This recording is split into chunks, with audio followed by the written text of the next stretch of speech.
Ready for takeoff? Zach. Whoa.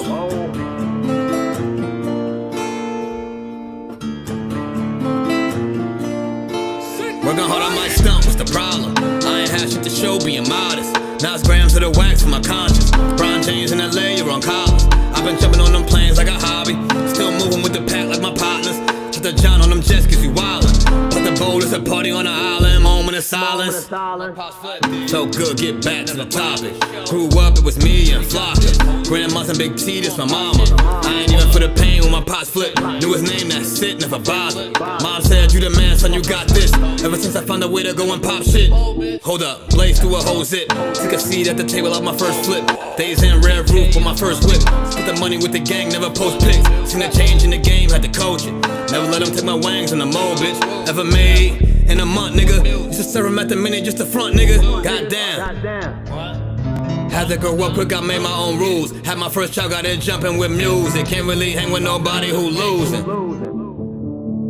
I thought by now that you would go and get it, but I could hardly see niggas as distant. Know you get cropped if you not in the picture.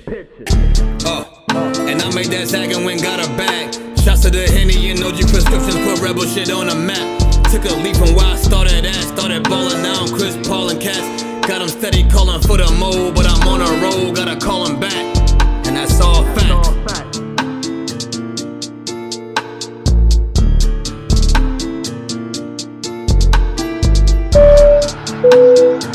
Ladies and gentlemen, welcome aboard. Welcome aboard. All carry-on items should now be stowed securely, either in an overhead bin or under the seat in front of you. All aisles, exits, and bulkhead areas should now be clear. All electronic devices should now be turned off and stowed, as they may interfere with the aircraft's navigational and communication systems. Once airborne, we'll let you know when you may use approved electronic devices, but note that some items may not be used at any time during the flight. You'll find a list of approved devices in the in-flight information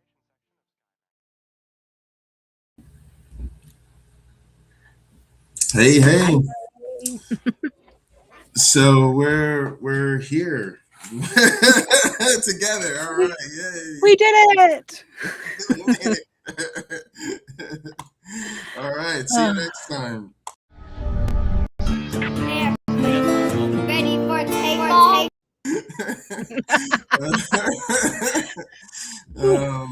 I know we've been trying hard to make this work out for a while now. Yeah, schedules are crazy. So yeah, I don't know. You wanted to talk about? I kind of wanted to jump into this Tad Stormer thing because I think I don't know. I've been really trying to learn more about resistance history, and it's been something that I'm waiting for this book to come out. But it's been something that's been really, I don't know, informative for me. But yeah, I just think that we're not ready to meet this moment. I don't think people are. It's the moment combined with sort of my wider thoughts and reflections on our society. But yeah, I feel like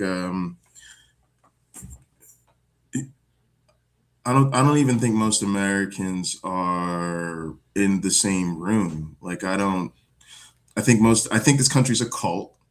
Like I think something even, most people in this space that are like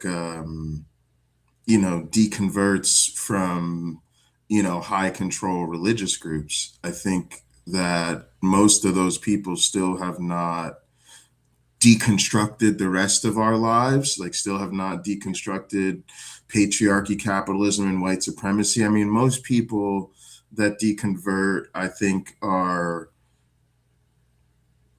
soft liberals at best a lot of times. Like it's very hard.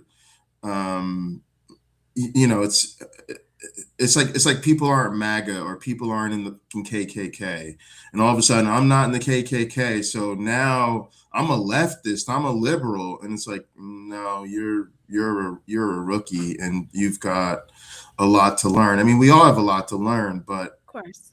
in this moment, it's no, honestly, it's like people, this country's a cult. Like the whole, this the same way you wake up and you go like, oh, all that God stuff, all that Jesus shit was bullshit, and these motherfuckers lied to me my whole life.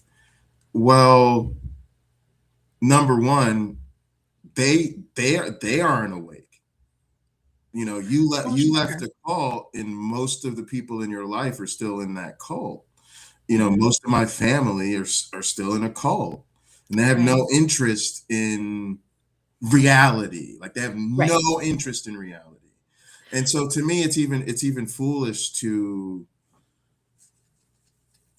it's foolish to try to cooperate with them on serious matters. It's sort of like having a financial crisis in your household, and instead of like reaching for your partner, you decide to ask like the 7-year old, "Hey, 7-year old, what do you think we should do about this?" "Well, I think we should just go to the store and invest in ice cream, and it'll all be okay, mom." Like, yeah, that makes perfect sense to a 7-year old.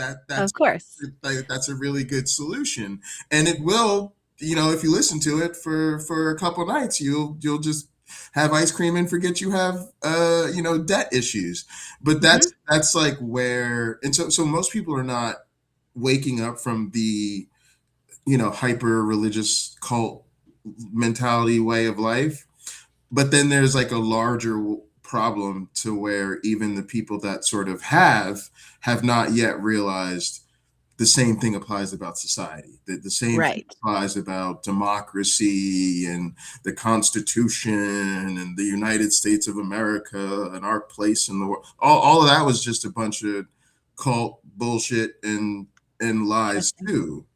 So, I, me, I'm calling for the national deconstruction. Go ahead. no, I'm with you. I'm definitely with you.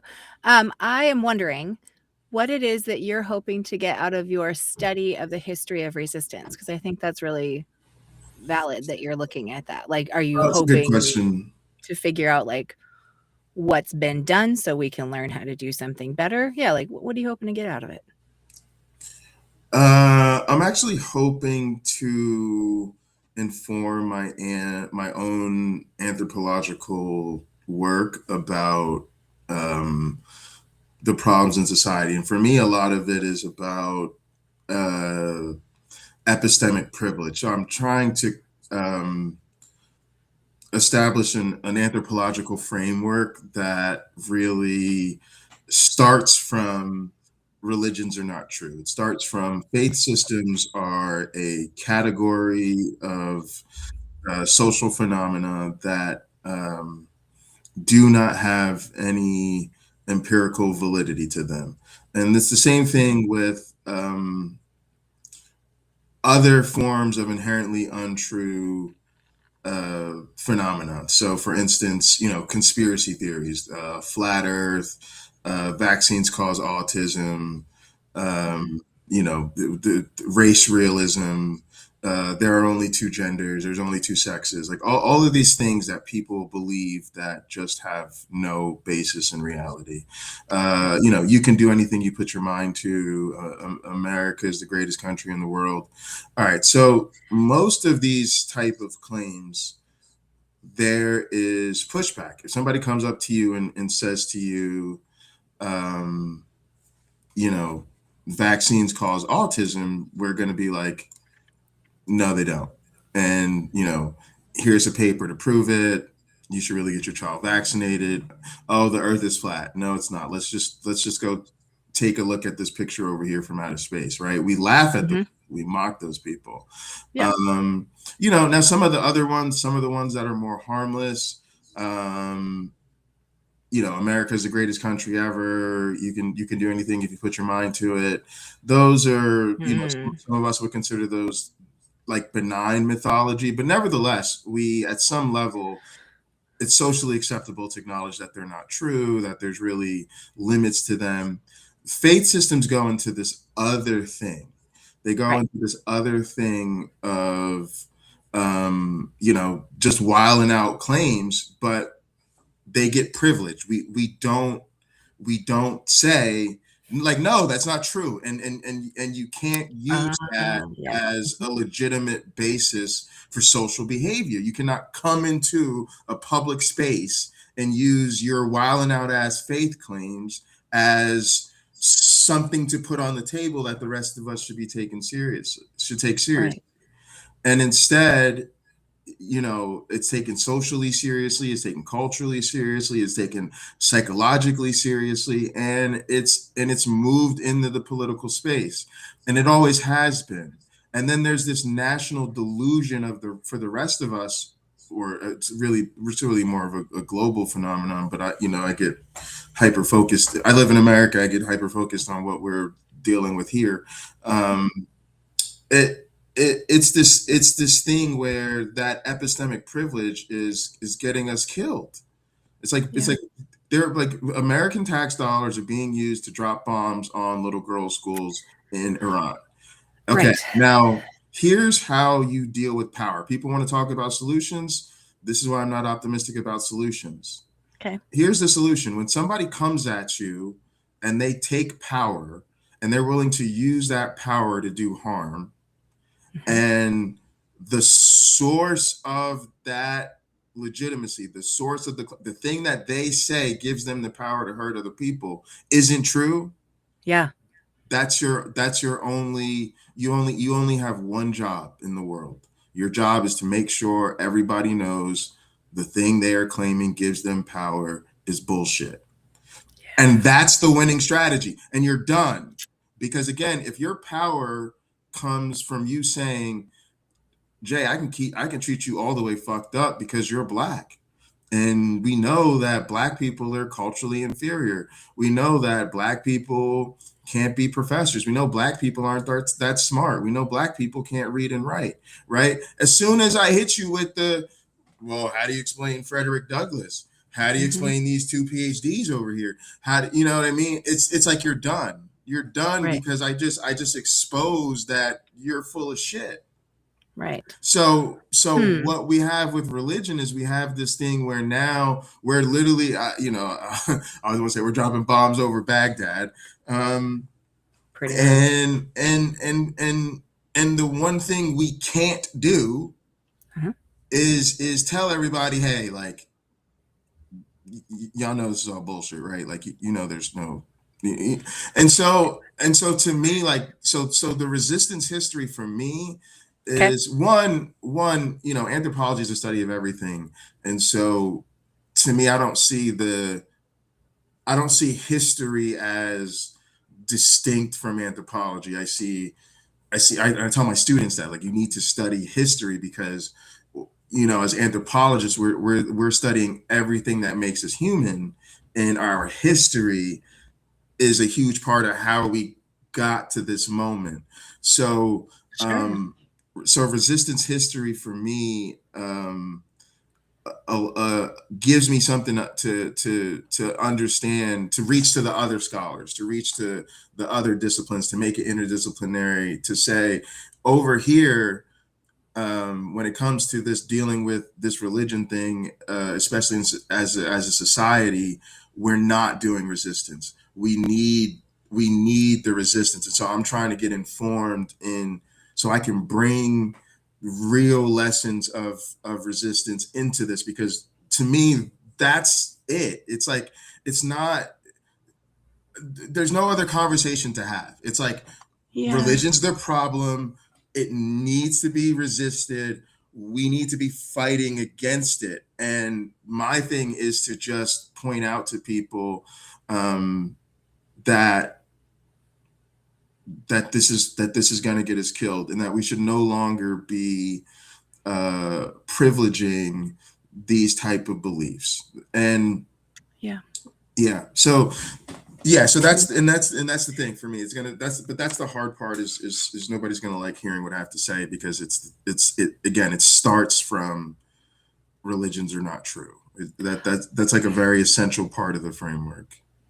Well, you and I have talked about that, like, just behind the scenes a little bit, because I know I've had times of being in a place of like, well, yeah, but if people are wanting the same human rights, even if they say this Christian thing, it's like there's definitely a part of me that wants to make space for that, thinking maybe that's a bridge to getting people to let go of it over time.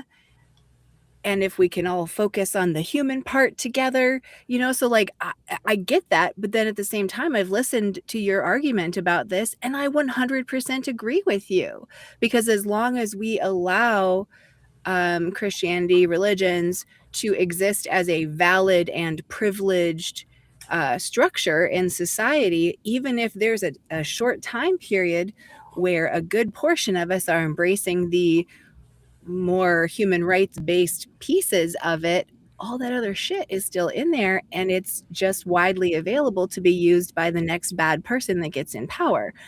So like, you've fully convinced me, and I will tell you, I have been taking that forth with me into comment sections. Oh, I appreciate that. Yeah. So I 100% am on board with it. It's just I keep, as you're talking about it, like I keep connecting it back to what you said about the Constitution and stuff too, right? Because like, yes, you could say that the Constitution is a cult document for us all, and it keeps us as part of the cult. But I would contend that I feel like, well, I'm holding anything that I consider a belief very loosely, and I'm always very willing to learn and Sure. let my understandings change about these things. But it's like, I want to feel like the Constitution and Bill of Rights and things like that has some value, has some ability to be something that we could, as humans, rally around and say, if we all stand by this and uphold its tenets, we could get somewhere. And I would say what we're seeing is the co-opting, bastardization, and corruption of the things that could have been in service of patriarchy, white supremacy, capitalism, etc. So is the Constitution and those things like part of the problem? Or could something Constitution-like function if there was a different something happening in the way we relate to each other as humans? Yeah, You I know what mean, I'm saying? Like, is it the documents or is it us or both? it's both. And when I say America's a cult, it's the same thing. It's like when you look at a cult, there's the system, there's the dogma, there's the doctrine, and then there's the denomination or the congregation. And it's like the same thing with us. It's like the Constitution and the Republic and the institutions, like that's the dogma, that's the doctrine, and then like we're the congregation. And it's both. It's one, it's like the magical thinking of the people to believe that, all of this is designed to work for their good when it's really not.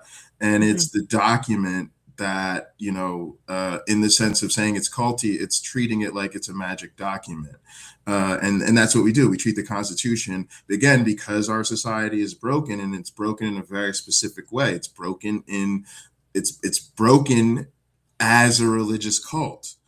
So then the ways in which it's broken reflect the religiosity of what broke it. And so we treat the Constitution like the Bible because our society is one in which we revere the sacred documents. You hear people even talking about the Constitution like it's a sacred document. To me, that's dangerous language. No, it's a mundane document. It's words on a piece of paper, and it needs to be the correct words. Now, when people ask me like, can we fix the Constitution or the Constitution's problem? You're talking to a black man. The Constitution's the problem. The Constitution was never written for me. So why do I want to fix a document? It's like saying you could take an AK-47 and turn it into a fire hose and use it to put out fires. It's like I could, or I could just go buy a fire hose. Or you know what I'm saying? And that's Yeah. what we're like, let's take this thing that was literally meant to kill people like you. Take this thing that enslaved your ancestors. Take this thing that did segregation and Jim Crow and still puts black people in the worst neighborhoods and still makes them overly criminalized and still takes 10 to 20 years off their life expectancy. Now make this work for us, Jay. Don't you want to make this the thing that black people like? No, not really. Not really. Like when I talk to my students, I'm like, I'm trying to radicalize y'all. Burn this thing down. Burn it to the like. I don't tell them like, oh well, you know, maybe we could fix it, and if we just shaved a little bit off here and put a new clear coat over here and polish it. I'm like, no, burn this thing to the ground. What is taking you, right? But so to be serious about it though. Could that document, like, yeah, of course, we have a process that we could go in there and fix it and and make it the thing that, you know, a better constitution that would theoretically work for us. Now the issue is, number one, that's not going to happen because we're in a cult and we're treating it like it's a sacred document. And do sacred documents get changed and revised? And again, ours, we've had a few amendments, but overall, not really, right? Because again, it's sacred, and that means that the framers and the founders knew better than we know. We have the same thing, the same way we say the patriarchs of the faith. Like, why should I give what Paul has to say about shit? It's 2026. I don't give a fuck what Paul said about a goddamn thing. But it's worse than that. They really want to go back and tell me what the fuck Moses said and what the fuck Abraham said. I don't give a fuck. It's 2026. Like, what does Abraham have to do with this? But we treat society the same way. We got to talk about what Thomas Jefferson thought, what George Washington thought, with Adams thought. And again, it's the same cult mentality. It's 2026, and you want to reach it to the white men from 250 years ago, most of whom were slave owners. And then be like, but isn't this the best? No, like, no, not really. Like, not really. And then part of the reason, I tell my students this too, part of the reason other countries have better social contracts, the reason they have more of a social democracy, the way they have a stronger social net, if they've got universal health care and universal human rights and universal basic income, is because they have more recent constitutions. Sure. Oh, Jay, thank you so much for the reminder that I needed, for sure, that Constitution wasn't written for anybody other than rich white men. Like, rich white men. I as a woman should also be conscious of that at all times, like, for fuck's sake, right? So thank you for that very important reminder. If I have 30 students in front of me, I would say 95 to 99% of the time, none of them would have the right to vote. It's an incredibly powerful lesson to them. Most of my students are Black, brown, women, young people, right? So even the ones that are white men, are you know, Irish? Too bad. Italian? Too bad. Polish? Too bad. You come from a Jewish family? Too bad. Do you own land? Are you personally rich? That's the other thing I ask them. Are you personally rich? Okay, you might be a white man, but do you own land? Oh, you don't own land. You rent an apartment. Sorry, you're no good. So then I remind them, okay, so maybe there's 2 or 3 white men in our class. Maybe 1 or 2 of your fathers could vote. So now there's 30 families represented in this room right now, 1 vote amongst the 30 of us. And it's very eye-opening to them, like, oh shit, this Constitution wasn't built for none of us. No, exactly. So why are we treating it like we need it when it literally was? And so when you see the things playing out, I don't see a broken Constitution and a broken government playing out in a way that needs to be fixed. I see it doing exactly what it's always been meant to do. It was designed to protect the elite and to protect their money.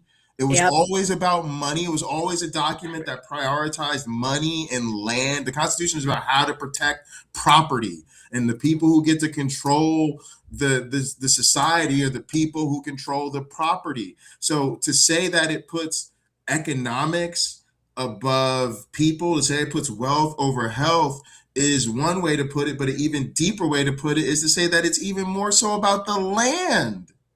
Yeah. So Which they stole. Which yes, which they stole.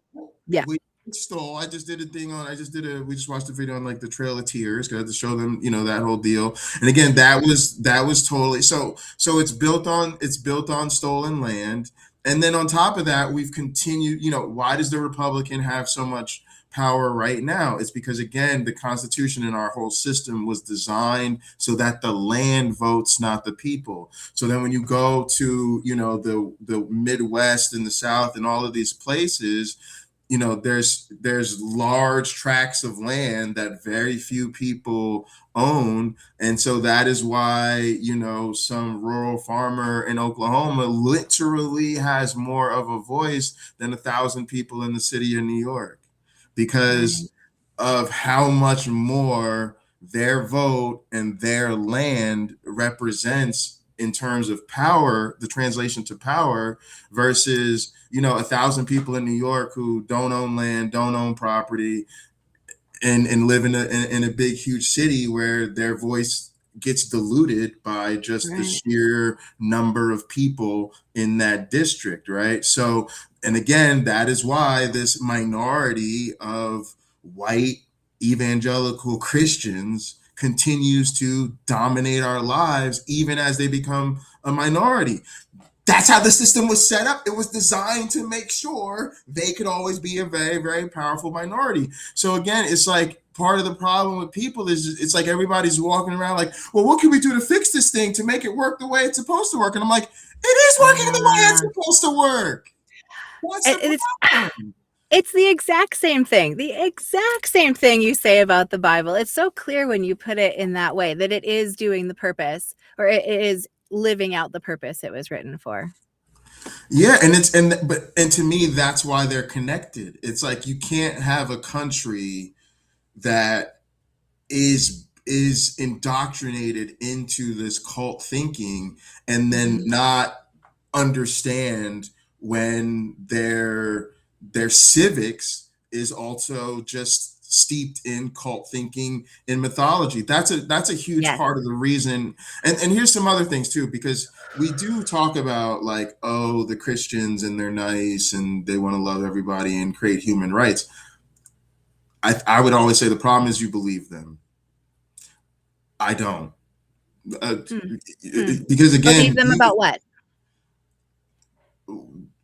Anything they say. One, I don't believe them about their faith, and two, I don't believe them about how it actually plays out in their civics or in their politics. So number one is like, you could lie. I always, this is a Jay-Z lyric. You could lie to yourself. You can't lie to me. You could lie to yourself all day about what Christianity is. I was a goddamn Christian. So when I tell you Christianity is anti-human, I'm telling you it's fundamentally anti-human to its core. So when somebody comes in the room and says, well, I love my neighbors, I'm a Christian, I'm the best neighbor, I'm here to fight for everybody human right, I'm just talking to either someone who is a liar, who just really doesn't give a fuck about truth and just, because that's a lot of it to me. That's what it is. It's like all you gotta remember, most Christians are evangelical. Like that's what they've been. So they're just doing marketing. They're just doing door to door. Hey, have you heard my Lord and Savior Jesus Christ? Actually, I think your Lord and Savior Jesus Christ is sitting on some bullshit because you guys are bombing Iran and you're anti-gay and you stole women's rights. And then they get to go, no. Actually, I love women. No, we uplift women. I'm totally fine. I'm totally pro-choice. I love gay people. Like I would never. I don't have any problem with anybody. They're just doing marketing. It's just a sales pitch. And if you believe it, then fine. But like you just fell for a sales pitch. Like that's all. But like most of us know, like when somebody shows up to your house and is like, this is the greatest vacuum that's ever existed, and it's the most, you need this, and you're just like, I don't know, I got a vacuum right here. It seems to suck up things pretty well. But like, so to me, I get that people are really excited about the marketing of liberal Christianity, but that's all it is it's marketing. And then the other thing is the other thing is, again, and I kind of came to this on like I think like the last stream I did, not the last Blender stream, but like the last actual stream, um, where basically I just kind of realized that like it's all, if you were so sincere about how good of a person your faith makes you, you would Mhm. just be that good of a person. Yes. If you wanted to come over here and you wanted to fight for LGBTQ rights and you wanted to fight against the billionaires and you wanted to just be anti-racist, like be all of those things. Why do I have to coax your faith? Why do I have to tell you? Why do I have to validate your Christian identity? And then the fact that, again, like, oh, because I was talking about the whole James Tallarico thing, the fact that they keep saying, if you don't find a candidate that could speak to their faith, if you don't find a candidate that can, welcome them in with open arms to the left, then you can't expect them to show up. Then again, you just revealed exactly what I was saying. It's all bullshit. They don't really care. And the only thing that will get them to show up and vote is not that they're great neighbors. It's not that they're fighting for human rights. It's that, oh, finally somebody on the left spoke to their Jesus, and now they're ready to go. So again, it's like the thing, and again, and here's the thing that other people don't want to hear. That's on us. That is our fault and not theirs, because we welcome them in without requiring accountability. We say, I just want you to say what I want to hear so badly. I will ignore everything you do out there so long as you say what I want to hear when you come in here. What we should have said is, I want you in here, but you see that sign on the door? What does that sign say? And then they read the sign. They say that sign says adults only. That's right. That sign says adults only. So the only thing in here that's valid is proof. If you can't show it, you don't know it. The only thing that's valid in here is humanity. So we don't let Muslims come in here and tell us what Allah wants. We don't let Jews come in here and tell us what Yahweh wants. We don't let Christians come in here and tell us what Jesus wants. If you want to come in here, you're welcome to come in here. But everybody has human rights, and really set the bar. Now, what happens when you do that? When you say you're welcome here, but here's the bar, and you got above the bar, they go home. Yeah. They go home. Because there's another truth that we don't tell ourselves. Christians don't actually care about making society better. They only care about making society better if making society better makes society more Christian. It's like the apologist who literally says, and there's like, there's examples of them actually saying this, and they're very sincere. But you have to understand, this is the Christian mentality. The Christian mentality is, did you help that old lady across the street? Oh, and now you're feeling good about yourself. Now you're feeling like you're some kind. But see, you walked that old lady across the street, and you didn't testify to her. You didn't share the gospel. No. So now she thinks that she got to the other side of the street just because there are good people in the community that wanted to help her across the street safely. And now you feel good about yourself because you think you're being a good neighbor. But in reality, you turned her away from Christ, because now being able to understand that Jesus is the only way to love, she now thinks she can just expect neighbors to be neighborly. And you, instead of understanding that you can only feel good about yourself when you are honoring God, you were just worshiping your own ego. You just helped your neighbor. Now you feel good about yourself and God gets no glory. That is the mentality. And again, you cannot. That blows my mind. Every fucking Sunday from the time they're 3 years old to the time they're fucking 35, and then expect that all of a sudden at 42, they're just all of a sudden good citizens who care about humanity. This is what I mean. No, Christianity's fundamentally anti-human. Yeah, I agree. And so now you can't expect good actual humanity from people who have been raised in an anti-human cult. I'm not trying to be a jerk. I'm trying to be realistic. I want to just pause on that if we can, because the way you laid that out, I never once thought of it that way. The kindness without the Jesus pitch attached would be an anti-Christian message to some. Like, that's mind-boggling. But okay, here's why I think you're right, though. I spend some time working at like a food bank distribution type place, and they've got a pretty over the top Christian thing about what they do, right? But you know what they do is they feed people. So I love giving my time there. They keep the Christian stuff at a fairly minimum, but there was one of the staff members there that I got into this really intense conversation with, and what it came down to when I was talking to him was he absolutely could not wrap his head around the fact that goodness, that good behavior toward each other as humans comes from anything other than belief in God.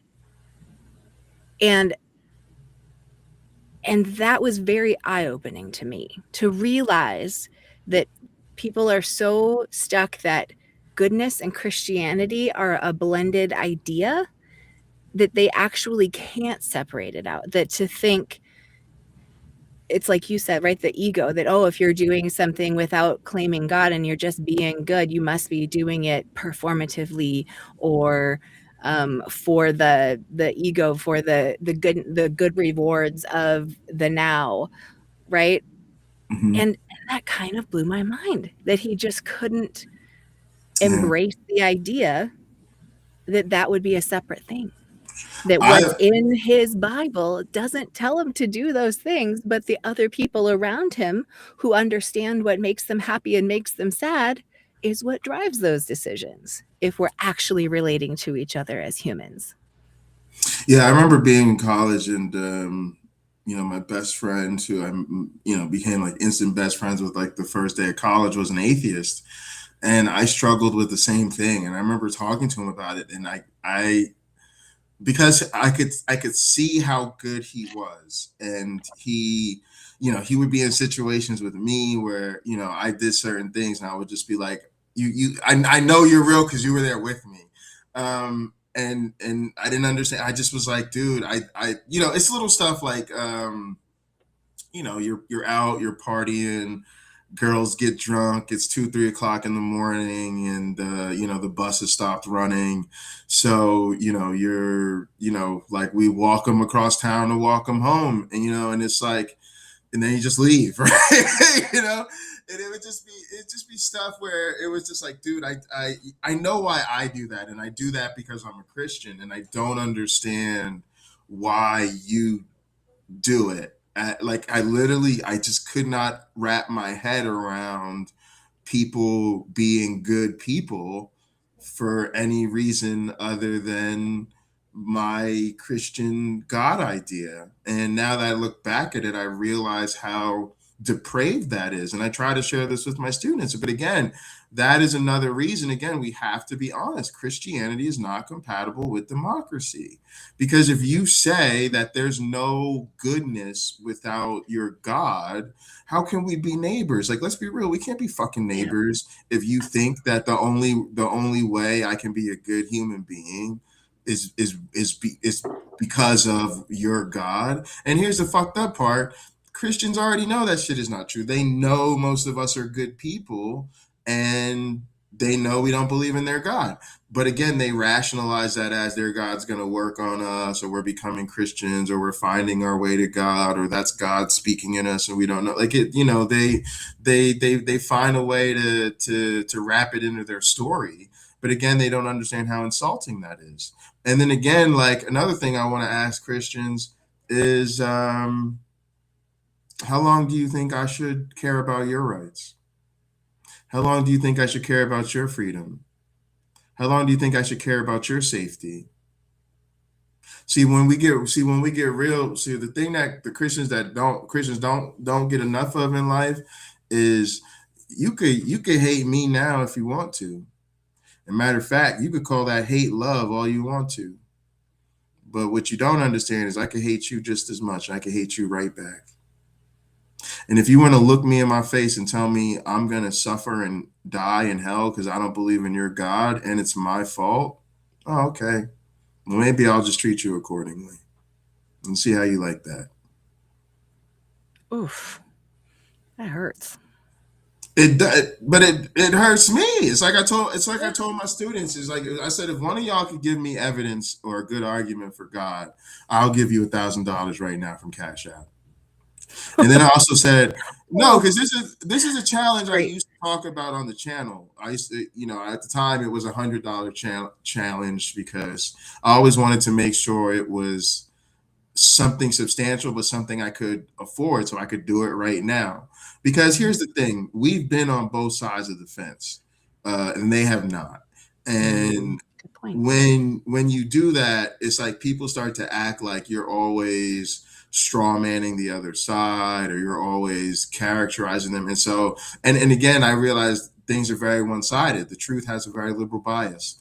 Um, and so, these people lose every conversation, they lose every debate, they lose every argument. So I came up with that to keep myself honest, to say, if there's an argument out there that I'm wrong, or there's evidence that suggests I'm wrong, I want it. And the only way I can make sure that I genuinely want it behaviorally is to say, I'll pay for it. Pay out, that way I could forget, go on about my business. Somebody could come and say, you said if I ever, and then I just said if I could ever afford to, I'd make it 1,000. And I'm not rich, but at this point, I would be willing to come off $1,000 today if somebody could provide something for me. Uh, you know, Sure. but they won't. And so, and the thing I tried to say to my students is like, I would appreciate it because I would love to have a relationship with my family. I cannot explain to people how Yeah. hard it is to watch your grandparents' last years and to watch your mother in retirement and to effectively have a relationship with those people, or such a lack of relationship that they're effectively dead to me even though they're alive. So Right. if somebody's got this magical key to help me see the error of my ways and that I really should have stuck with Jesus all along, yeah, I'd really appreciate it. Yeah. You should Absolutely. get that over to me ASAP. But the reality is, of course, they can't and they never will. And so it becomes a problem to me where, like, I'm only going to allow this worldview to insult me to my face so many times. Or Yeah. and so it's like I don't go with the gaslighting. I know what Christianity really is. And when Christians are honest with you, they will tell you how anti-human it is. It's Yeah. really everybody's born a sinner. I'm a sinner too. We're all messed up. We need God's grace and forgiveness. And like, again, like, at some point, and I say the same thing about science. Listen, science and religion are incompatible, not simply because science exposes the fact that the religion's claims are not true. They're fundamentally different ways of looking at the world. Science is all about uncertainty, even when you have the best evidence in the world. Yeah. We have the most evidence, and we can't say anything without first measuring our uncertainty. Sure. And then everything is provisional, and everything has to be empirically tested, falsifiable, strict scrutiny of peer review, the whole nine. Religion is confidence when in absolute certainty when you have no evidence. Right. So the thing Hmm. that people get hung up on is, well, the Bible says this and science says it's not true. The Bible says the earth is 6 to 10,000 years old, and turns out the earth is 4.5 billion years old. The reality is, the two bigger problems. Number one, the divine expectation. What the is wrong with people that you learn a fairy tale as a child, then you grow up to be an adult, and then you go out into the real world and you expect the real world to conform to your goddamn fairy tale? So the fact of I call it theistic, or some people it's called theistic realism. It's the idea that like when we talk about this God stuff, we treat it like for most people, like for a lot of people, it's just an identity or a thing. Like, no, it's real. Like they think that shit is real. They think God dictated the past of the planet and the future of the universe and all of this, all of that bullshit. So they literally have what I call a divine expectation. They expect the world to actually conform to the book. And when you know anything about reality, you're just like, what kind of sense would it make if I watched a fucking Disney movie and then went and read a history book and thought it was all sorts of fucked up that the history book didn't suggest that things played out like they did in the goddamn Disney movie? But that is what happens when religious people expect the real world to work like their damn book said. Right. Can we yeah, sorry.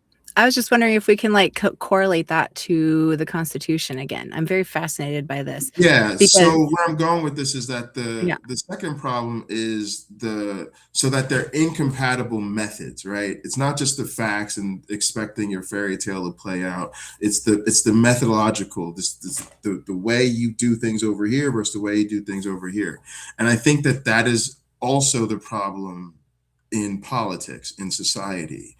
It's that the way you do social order, especially a liberal social order, by that I mean like one in which, you know, everybody has common rights, you know, no group is, you know, privileged over another group.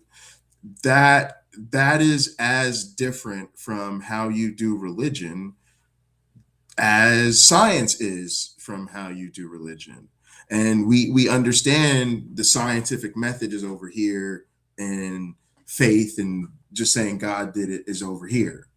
What we haven't quite figured out is literally by the same distance, faith and how you do church is over here, how you do a civilized human society is over here. Because again, these people grew up, just even think about this. What do people say when they really talk about the 10 Commandments and the morality and all this? They literally talk about it as a higher law, right?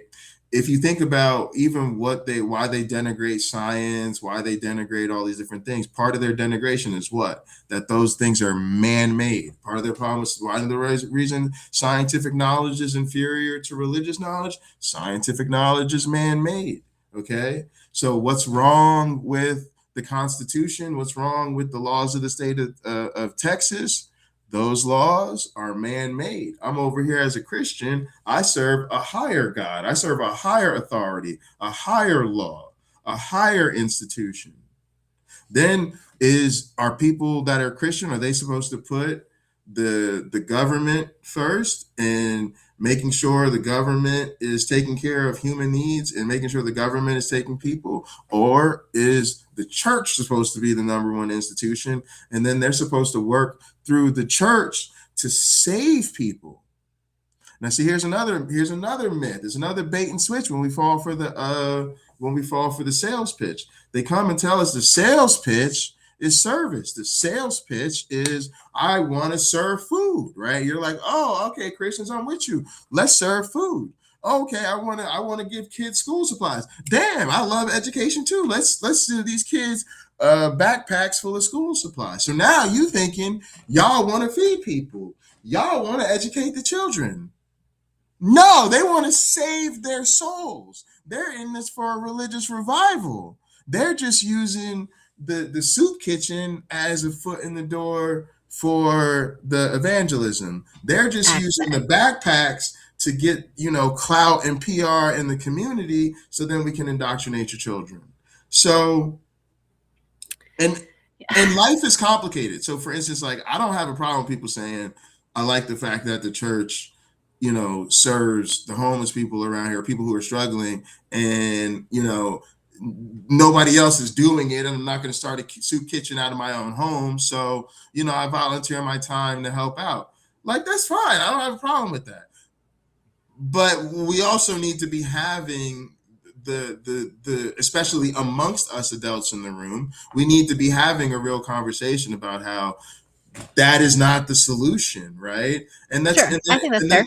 yeah, and and then I think even there that is a huge disagreement. I think fundamentally part of the grand religious insecurity in this country, and that's another thing too that we're not honest about. Religious people are, you know, it's a terrible way to have to live because there's so much insecurity and you're there's so much cognitive dissonance that you're always dealing with. But Sure. the reality is they don't want to live in the type of society that we want to live in, because the type of society we want to live in is the type of society where people don't need churches anymore, where the correlations historically, socially, geographically, they are so obvious. When people are good to go, they don't turn to God at nearly the same rate. And when they do, it's not in the same way. They may be like, oh, we're blessed, whatever, cool, holidays, whatever, but they're fine. So they're not serious about it. So the churches know this, and and so you have to understand the world that the church wants to create is by definition one in which the government doesn't work, because that is what keeps people dependent on the church. When we create the type of government that we want, again, it's totally incompatible, because people are just not going to need churches like that. They're not going to need churches for community. They're not going to need churches for hope, meaning, and purpose. They're not going to need faith healing. They're not going to need the church to help them find jobs. They're not going to need the church a letter from their pastor to get in college. Like none of what makes people's lives interdependent on religious institutions would be the type of world I actually want to live in a healthy, functioning democracy. So again, for me, it is very clear what they want and what I want are not compatible. So I don't want them even in the room. I don't want them in the room, because by them being in the room, they're taking up space. Mm-hmm. And matter of fact, there's so many of them, they take up most of the space, and then they drown the rest of us out. Yep. I would rather start from the core of people who, that's another thing that I resist. The thing that bothers me the most about all of it is the coercion and the threats. And the coercion and the threats is of Christianity and their sympathizers. Like thinking about like the Tallarico video I was watching, where I was trying to talk about liberal Christian nationalism, and this guy's basically like, oh, you can't call James Tallarico a Christian nationalist because he's not conservative and whatever. And it's like the problem is the threat is you need these people. And so if you don't have your Tallaricos, again, if you don't have your candidates that can speak to their faith, then you cannot mobilize them. And if you can't mobilize them, you can't win elections. And if you can't win the election, then you can't keep away the bad guys. So if you want to keep away the hardcore Christian nationalists, the right wingers that want to kill you, you better get down with the left-wing Christian nationalists, because again, and nobody wants to talk about it, but the real message is because the white liberals are here to save you. I mean, it's 2026. I think you're right about that. I want to talk about the white saviorism. I'm just saying. And so my thing is actually the biggest part of that is, again, I don't believe you. Fundamentally, we're having two different conversations. Number one, again, we don't want the same things. So for you to tell me I need them to achieve my goals shows me you did not hear a goddamn thing I said about what my actual goals are. Because we don't have the same goals. So if we're not working towards the same thing, how can I need you to get to where I'm going when you are not even trying to get to where I'm trying to go? And number two, I don't need them. What I need is the people who already think like me, who already agree with me, to stop wasting so much goddamn time trying to convince them, which what I want to say to my folks is, I get it. The only reason you're doing that is because we have been coerced. That's what I'm saying. They have lied to us. They have threatened us. They have told us we need these people and we can't do anything without them. They've literally just told us the math doesn't work, right? They've literally been like, think about how many Christians there are. Think about the division between the right and the left. The left side of the equation is just never going to win anything without all these people. And again, I just don't buy it, because again, we are correct. We have the weight of truth, history, and dignity on our side, and we don't need these fucking cultists. The reality is the opposite. They need us. They have always relied on us. First off, they can't go further into their faith bullshit, because that's just going to get them that the serious Christianity has been monopolized. They will, because see, they're not about that life. The hardcore right wingers, the super Christo fascists, they're about that life. They're willing to bleed, die, fight. Like Sure. when they thought the election was stolen, they built the gallows. They was ready to hang the vice president. Okay, so left wing Christians don't want it with right wing Christians. They already know they're outgunned. Like everything. That's like a loss for them. Okay. What do they want, though? What do you think they want? I want to know. What do you think the left-wing Christians want? What they want is they want comfort. They want comfort. They want middle class security. They don't want anything. They want apathy. They literally want to be able to live comfortably and have everybody else take care of the grown folks' business in society. And then that allows them to say, hey, I'm still a Christian, I'm still comfortable, but at the same time, I can enjoy the fruits of a secular society. I don't have to live with the seriousness of a right-wing society in which, oh no, we have to actually live the Christian life. Oh hell no. They know they don't want that, right? But they don't want to give up the privilege, they don't want to give up the association, they don't want to give up the benefits and all of that shit. So they Right. want to go, and that's another reason why we're not allies. And again, people keep like trying to tell me I have to want them on my side. It's like, we're not on the same side, because again, they want to return to a status quo. Like, even that's another reason I don't have any faith in this moment, because like I showed this clip of this woman from Minneapolis when, after the second murder, and she was basically talking about how, we had to leave our posh home in Edina to like come down here and do something, and like she was really upset. And I know about Edina. yeah, and I was like, she doesn't realize she just told on herself, and that's the whole problem in America. Is that, first off, let's talk about how you ended up in Edina. A lot of y'all, it's like a lot of people ended up in the suburbs, especially the posher neighborhoods, because when there was strife and conflict in the cities, we had the flight of whites. And again, what was a lot of that racial conflict about? The way it's always presented is Black people lost their shit. The cities became unsafe. Black people were, they were breaking into the stores. There were the fire hose. Like, there were, you look back in this country, there was race riots. There was like, that's how a lot of our cities got to be they were. So then what happened? White people just left the fucking cities. Yeah. Well, why did the race riots happen?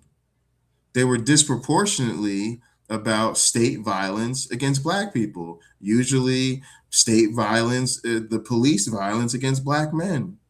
Sure. And when the city government, the white controlled city government, would not do a goddamn thing about the state government murdering Black people lost their shit.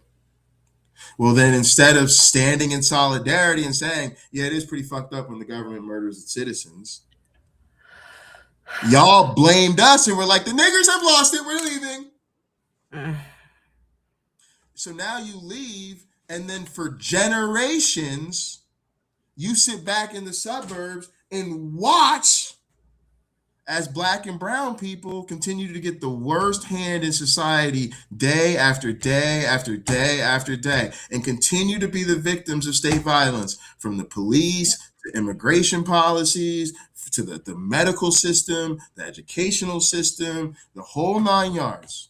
It's so And now, true, and Jay. they did nothing, did not give a fuck. And that would have been at the time that we thought we were the best in our democracy and the best in our religious world. It was Yep. fine, but it was fine as long as it wasn't happening to people that look like them. Now, what happened this year? All of a sudden, pop up, two people that look like them get capped, and now all of a sudden you're out of your posh home and you're willing to come down and get involved. And here's the thing. Even in that moment, it is still not the awakening. It is not the awakening of, holy shit, this has been fucked up all along. And holy shit, I abandoned my community, or I'm part of the abandonment of my community, and that's what caused this. What that woman was really getting at, and here's what so many people are doing in this moment, and people won't even realize it. This is why I'm not optimistic. What she was really saying is, she wasn't saying, okay, now I realize it was all fucked up, let's burn it down. Oh, now I realize it's fucked up, let's change the system. He was saying, I realize it's all fucked up, let's get ICE out of this city so that I can go back to my suburban life and go back to normal, right? It's not like I'm awake now, this whole thing is fucked up, let's change the whole thing. It's literally got so uncomfortable for me, I had to do something. And even now, I still am not willing to change the system. I just want it to go from, if it's at a 15 right now, if it's at a 15 out of 10, it had to get to a 15. Think about that. For the rest of us, it's been affecting us. When it clicked to 1, we were like, ow, that hurts. It clicked to 2, we were like, ow, that hurts. By 4, we were like, you've literally been killing us for generations. By 7 or 8, it was like, holy shit, this is just an inhumane society that does not care as it watches our people be genocided. It had to get to 15 for you. It had to get to literally ICE murdering white people in the middle of Minneapolis for you to do something.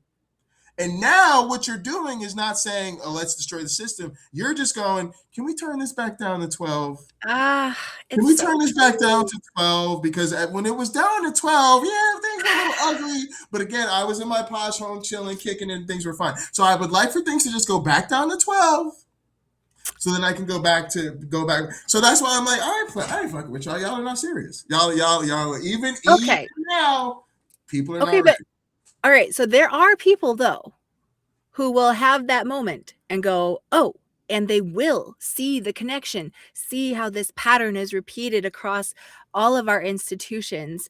And I feel like I see it. I'm always learning new things, obviously, but I see how these things have been happening, are proliferated across all of our institutions. And I'm on fire, ready to do something. And I don't really know how to put my energy in a place that's going to do something. So it's like, how do we then take the people who are in this place of, whoa, this country is, yes, we could say it's descending into fascism right now, but really, if we're being honest, it's always been fascistic for people of color. Yeah. And if we can embrace that and recognize that it's time to make a new system. I mean, we're talking full revolution here, and it is what we need, because I've always been more of a like full revolution over incremental change kind of person in my heart, but without knowing what to do. So like I want to either like start talking about what a world with diminishing capitalism, diminishing religion looks like, or something. You know what I'm saying? Because like I think it's so easy to see the shit and feel like it's completely impossible to overcome. But I think that the piece that has more power than the fear and the outrage for anyone would be the hope that we can actually build a better world together. And I know that sounds all like la la la, but like humans are actively building a better world together. Like, yes, the shit is still very real and very bad, but like there are things that we have demonstrated with our scientific knowledge and our ways of changing things that have made it better in certain ways. And so like it's a proven thing that we can do. And so I want to like hone in or build something somehow, some sort of like hopeful conversation at the very least of what that means to explore how humans start to relate to each other when we fully see the harms of 400 years of enslavement, racism, and what that has done to us, how it has impacted our fellow human. Um, like, what could it look like to sit together and talk about the real work of repair of the things we have done to each other? You know, it's like I don't think we can get everyone to go, "Yep, you're right. It's not real. Now what?" And then all together, you know, it's like it all has to happen at once because we're not going to get everybody to turn away from it all at once. But for those who do see it already and can start to have influence on what we do in the world that looks different. So I think Uh, one of the things that's where resistance comes in. yes. That's when you say, okay, now we have to get real about how to fight.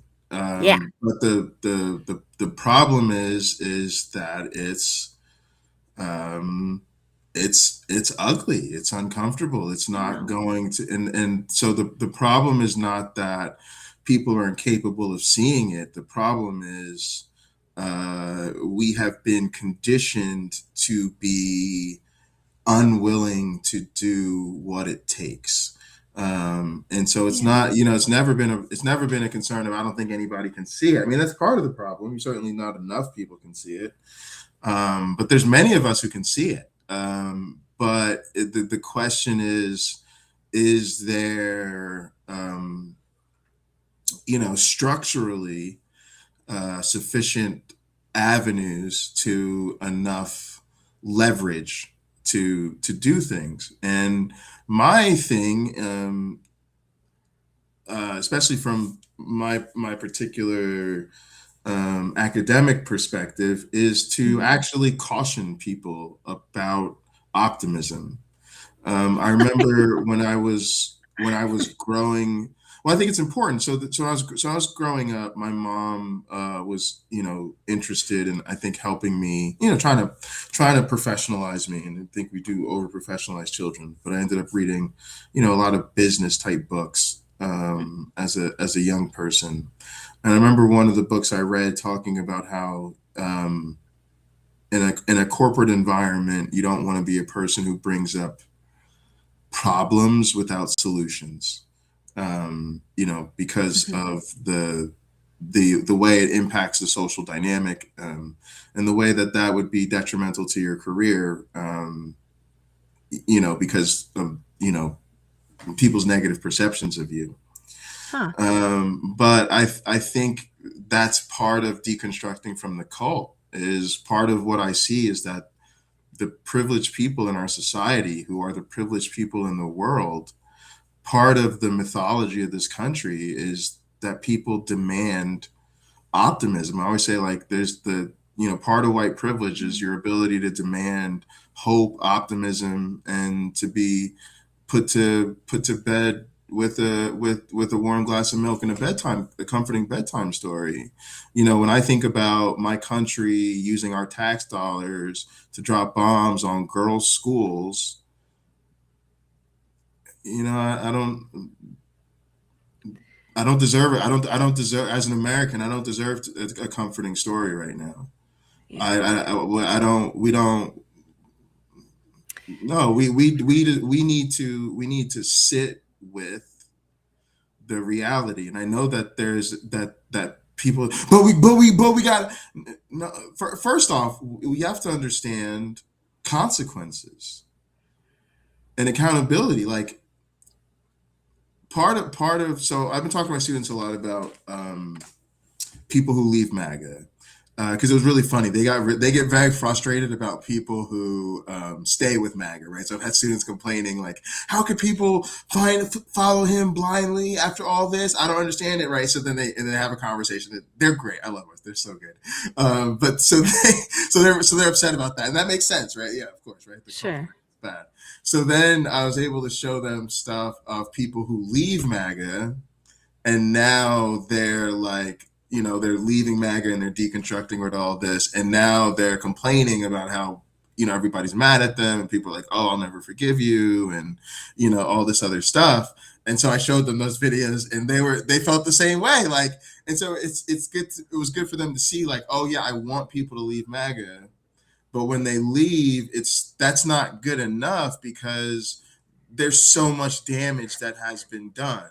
Right. And the person has to be Mhm. honest about the fact that you were part of the damage. And then before we can move into the forgiveness part, people want to talk about truth and reconciliation, but the first part is truth.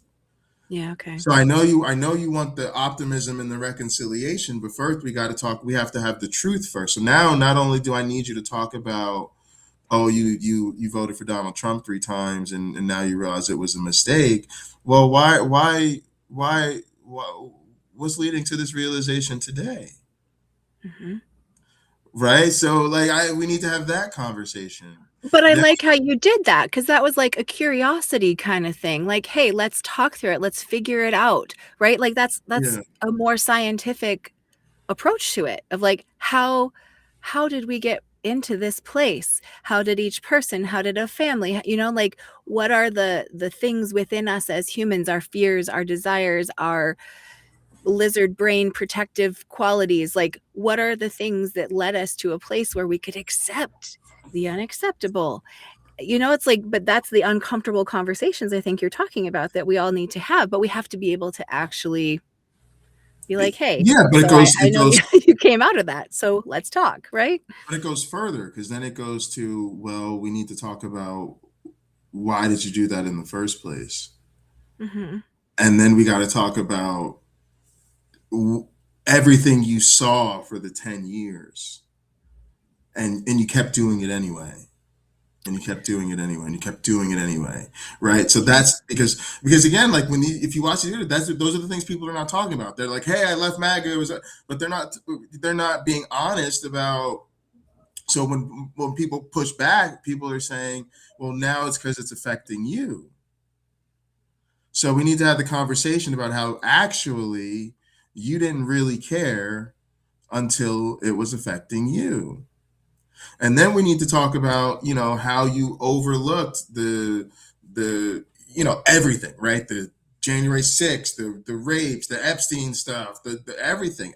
You didn't give a fuck, right? So even my students are able to pick up on this. So number one, they say they don't believe these people. In other words, they don't even think. So a couple things came out of those conversations are really interesting. Number one, my students don't even believe that these people are sincerely sorry. They believe it's just affected them now. It's affecting their reputation. They're getting too much personal pushback and blowback. And now all of a sudden they've finally been, it's gotten so bad that they've just had to no longer associate themselves with MAGA. So now they're just trying to dissociate. The second thing is, a lot of those people are saying, well, I'm learning about empathy, I'm deconstructing. My students are like, that's not empathy. No, what I see, nah. I don't know what they're doing. Maybe they're feeling bad about something, but it's not yet empathy. Because again, they're like, how could you be coming at it from empathy when you don't have empathy. Look at all the things you overlook that clearly show you don't care about other people. And then even now, a lot of these people, they're not being empathetic. They're not taking any real serious responsibility or accountability for how many people have been hurt and how their behavior has contributed. What they're actually doing is they're clout chasing. What they're actually doing is they're still blaming the left. They're saying, I left MAGA, but I'm not going to vote blue, and I'm not going to do what I need to do to fight for your rights because y'all are being too mean to me.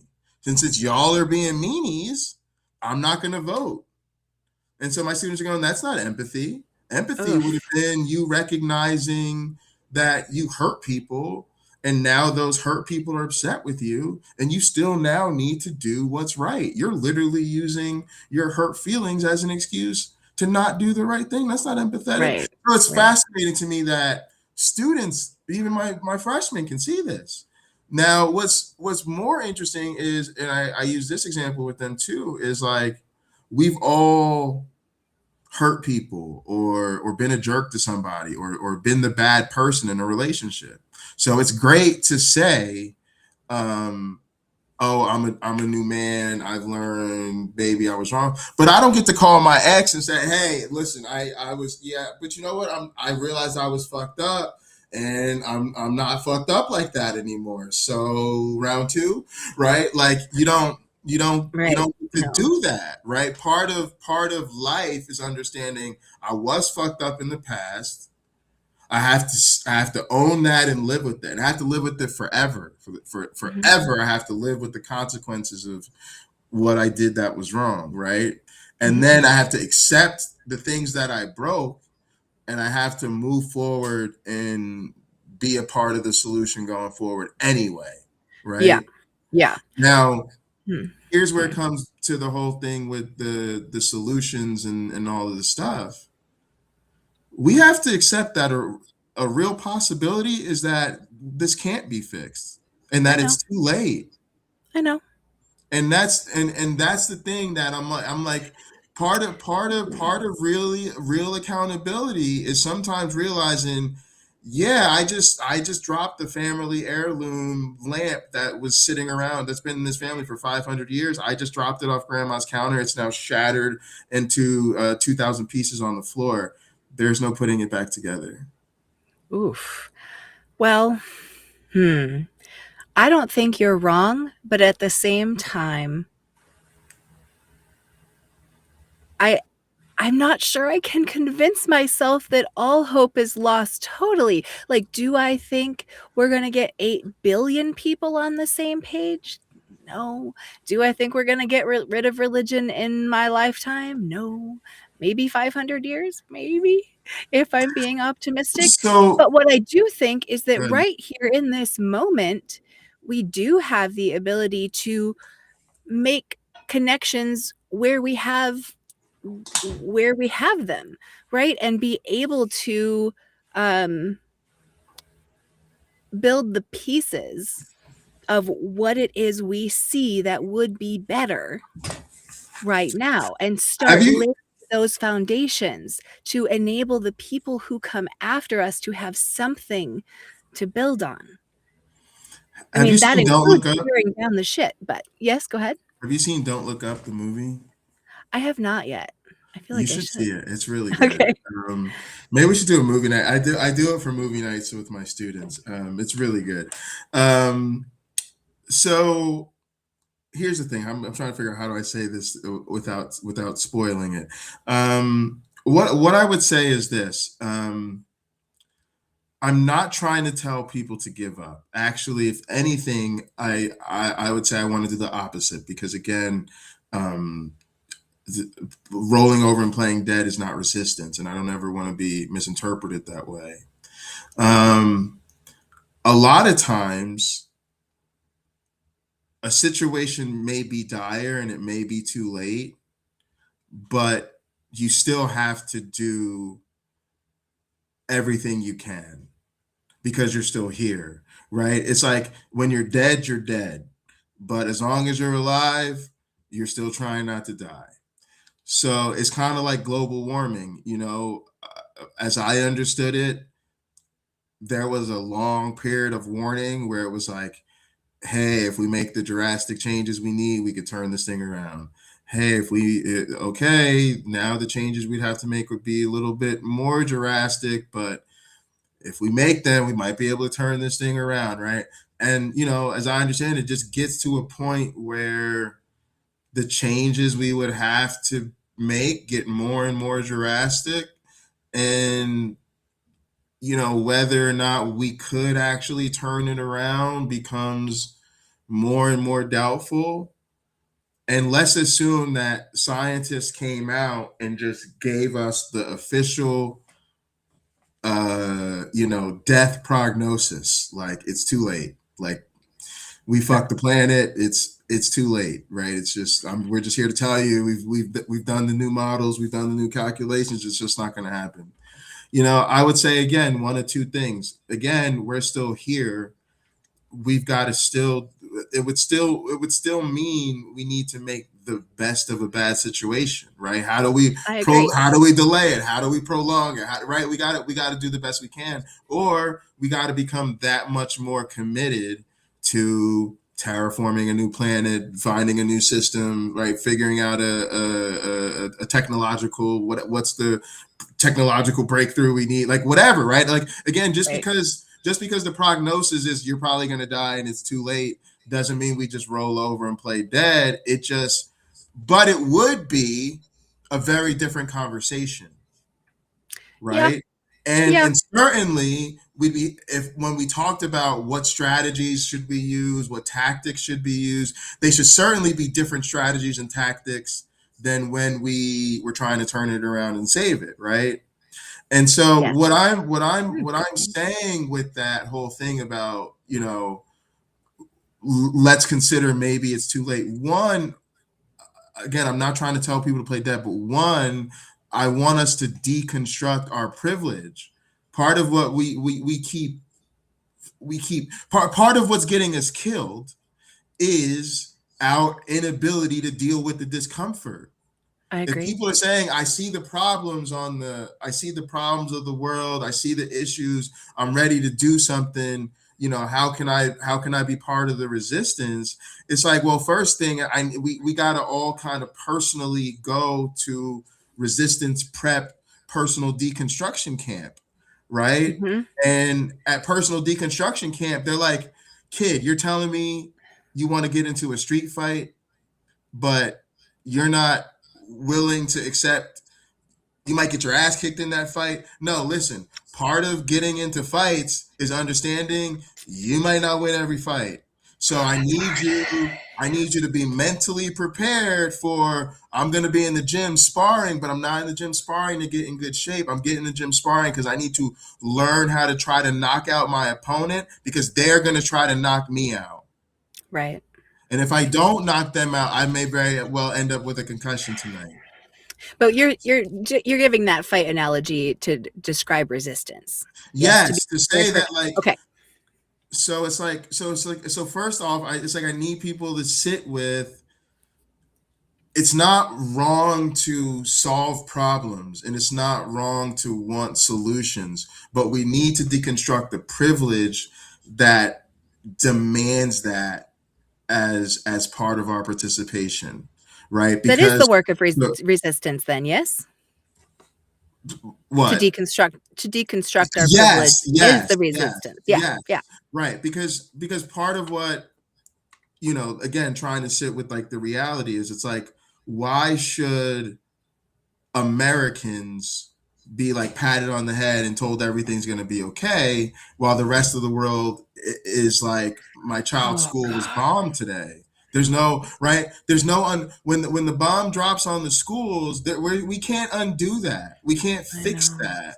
So it's like, so part of the deconstruction is to say that, like, putting myself on a par with the reality of the situation is to sit with this, right? It's to sit with it and say, my country is at war as an American citizen in a way that I don't want to be, and I don't have anything to do with. The same way families in Iran are minding their damn business. They're sitting there chilling, trying to do work and school and not die like the rest of us, right? And now, let's say they've lost somebody, or there's the destruction going on, right? And now, and we wiped out the heads of their government, so now their whole society is upside down in turmoil, right?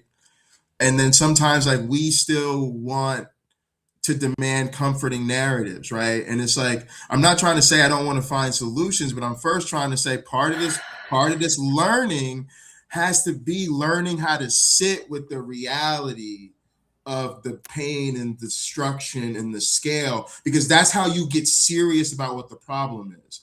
And so one of the things that I've really benefited from as a scholar is literally telling people solutions are not my job. My job is to identify the problem and get people to take the problem as seriously as it demands to be taken. Yeah. Now, do I want solutions and all of that, right? But it's like the first step is, because again, you treat cancer differently than you treat a headache. Mm-hmm. And so sometimes when we are demanding comfort, what happens is we're effectively demanding, I don't want to deal with anything more serious than a headache. And when that happens, you don't want to reach for anything more serious than a Tylenol. Now, let me translate that to what we're dealing with right now. When people really want comfort and they really want solutions they believe, and they want accessible solutions now. So that's how people end up buying into electoral politics. People Mm-hmm. want a solution. They're looking for people who will offer the solution. Who's willing to offer a solution? The Democratic Party is willing to offer a solution. What's the Democratic Party's solution? Just show up in November for the midterms and vote Democrat. Mm-hmm. Right. Mm-hmm. So if I'm really looking for just please, just make it stop. Please just make it stop. Please make it stop. What do I do? And you tell me, oh, November vote blue. Okay, cool. Well, what is it now? Oh, it's March 20th. Okay, so I'm just gonna. Okay, so now my plan is to sit back for 6 months, 7 months, whatever it's gonna be, right? And I'll see you in November, and then I'm gonna vote in November, and then what do I expect to happen after November? After November, I should get to go back to my status quo again. We're gonna turn this from 15 to 12, and I can go back to my posh home in Edina. Okay, so that's why I'm like, no, we're not gonna talk about solutions yet. I need you to sit with this problem a little bit longer, because sitting with the having to imagine what would you want to do if somebody just dropped a bomb on an all-girl school that your child went to. Mm-hmm. And would you think that them just voting for, the next Islamic theocratic supreme leader, would that feel like that was an adequate solution to you? Oh, hell to the no. Yeah, well, that's probably how they feel about us voting blue in November. Right. You know what I'm saying? So it's just to understand the stakes a little better. I agree with you. I definitely do. But then it's like maybe it's two separate conversations, right? Because at the same time, there has to be steps that we're taking in our local communities and things to do stuff better, right? And you know what I'm saying? Just in general, like that also needs to be happening at the same time, these broader conversations about the shit we need to face needs to be happening. You know what I'm saying? Like we have to do the day to day of how can we feed people better? How, right? Like it can't be a one and then the other. I definitely think there's a lot of, I feel the urgency there. But I think it's like a learning, because I think we need new steps. Like the problem I have with people is like, you can only use the tools you've learned how to use. And so it goes back to that saying, the master's house will never be dismantled with the master's tools. Unfortunately, for most of us, we've only learned how to use the master's tools. And so no matter how urgent we get, no matter how hard we work or how much we want to solve the problem, if we're only going to use the tools that are given to us, it really doesn't matter. We'll make ourselves right. This is the thing in life. In life, we have to always evaluate the difference between feeling productive and getting work done. Right. Huh. And so, there's a lot of things you can do. For instance, I'm gonna speak to where my insecurities lie. For instance, I can watch a tutorial about audio mixing and then buy a new plugin based on the video I just watched. I'll feel creatively inspired. I'll feel like I have a new tool. I feel like I just learned a new skill. I have not done a goddamn thing to produce my own music, right? I could sit around all day emailing with students, thinking about certain work. But if I got to teach a class tomorrow, bro, you know, it's like you got to prepare for your lecture, right? Like, and so my point is to say, a lot of times in these situations, and that's again part of the power of slowing down, is it takes you out of it breaks that feeling productive while you're not getting any work done. Because I think for so many of us, we've only learned, some people say we live in a post-resistance society. Some people say that the way we were all programmed and socialized was literally to top down systematically ensure that we would be incapable of resistance. I 100% believe that. Yeah, Yeah. yeah. And so and again, these things have consequences. So I more or less think that has worked. But you know, basically as a manifestation of late stage capitalism, like you know, Agreed. go, you know, like it's the weekend, like you know, go, like let's just all go to the hop by the mall tomorrow afternoon, and just remember our country's dropping bombs on people in the midst, and let's just sit there and watch people just going about the mall thing. And it's just like, this is what they mean. This is what they mean. They mean that, like, right now World War III is about to pop off, and we're like, so do you want to stop at Auntie Anne's to get the cinnamon swirl pretzels? Like, Exactly. Right? Exactly it. Jay, I think the first time that kind of concept flickered in my head was when I was in college. I think I was 20 years old and Columbine happened. Mm. And let me tell you, it probably took me 5 years to get over this. I did not understand why people were fine with just sending their kids to school and doing drills, like active shooter drills, instead of everyone in the street to be like, holy shit, maybe we shouldn't just accept that schools are going to get fucking shot up. Was like, oh, they're doing it because that's what they're supposed to do. And I still don't understand it, but the initial horror I kind of got over, but it just didn't make any sense to me how But it seemed like it was accepted. I want to sit with that for a minute, because when I was in college, Rosa Eberly, God, I can't remember. I believe I pulled her name out of a hat like that. It's one of my professors. I think that was a civics class or an English class, and she was awesome. But school shootings were her scholastic specialty, covering like journalism related to school shootings, because she was at the tower shooting in Texas, like one of the OG, like the pre-Columbine. But what I want to sit with is the shock and horror you felt of that, right? Recognizing the inadequacy of the response, or like the futility of like, oh, so I guess we're just going to do drills now, right? But recognize that also that's what everybody like, we got to do something, right? So and people just did it, right? But now let's have now some retrospective on that, because we can have a lot of retrospective on that. Think about where we're at today. So we sat with the horror then, and if we were all to talk about it then, we would have said, well, we're going to do something. What are we going to do, right? But what is the reality that played out? The reality that played out is we actually just got so used to it.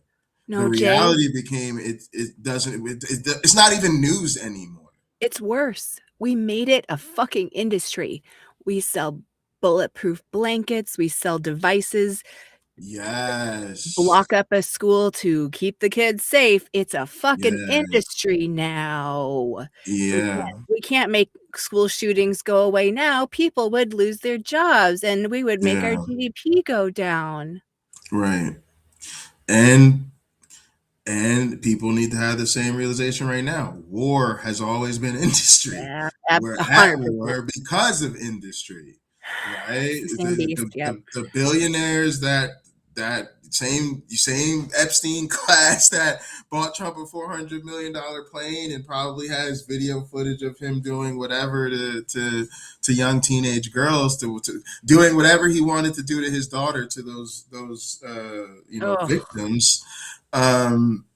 It's like that's the reality, right? And to them, that's dropping bombs on, like that's so like the same way that like we were having a similar existential crisis when Columbine, because that was just so the reality is that was just the beginning, and it yeah. was about to get so much worse, and it's gotten so much worse that now literally I literally couldn't even tell you the last school shooting because they're not news to me anymore. I'm just No, being honest. That sounds terrible, but they're just not news to me anymore.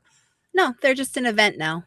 They're literally a thing that happens in this country every day. Like, what are we supposed to do? Like, freak out every day? Like, we just freak out every day. So eventually we stop freaking out and we just Yes. recognize we live in a country where school shootings are normal. It's normal in America for somebody to shoot up a school. Like, that's just the reality. So, and that's another part of, so here's the thing for me. I'm in a very privileged place because,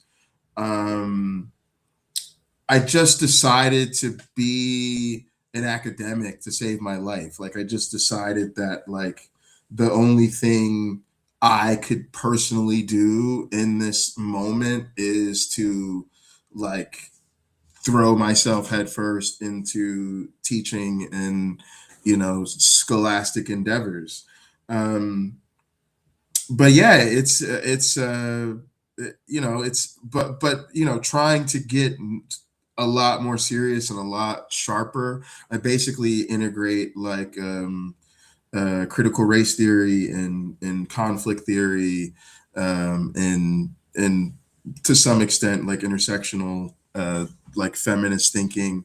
But yeah, like it's all stuff that's really about structural analysis. And the more I do it, the more you realize that those are the conversations that need to happen. Right. It's like people need to get serious about the structural issues that we face. The fact that again, we're talking about things that are features and not bugs. Yeah. Hmm. You were going to But say there's something good. like, it just occurred to me that there's like an emotional place that people seem like when they're in a particular emotional place, they seem to be able to grab onto it. Like I don't know that that's great because when you're in an emotional place, you can be drug around lots of different places.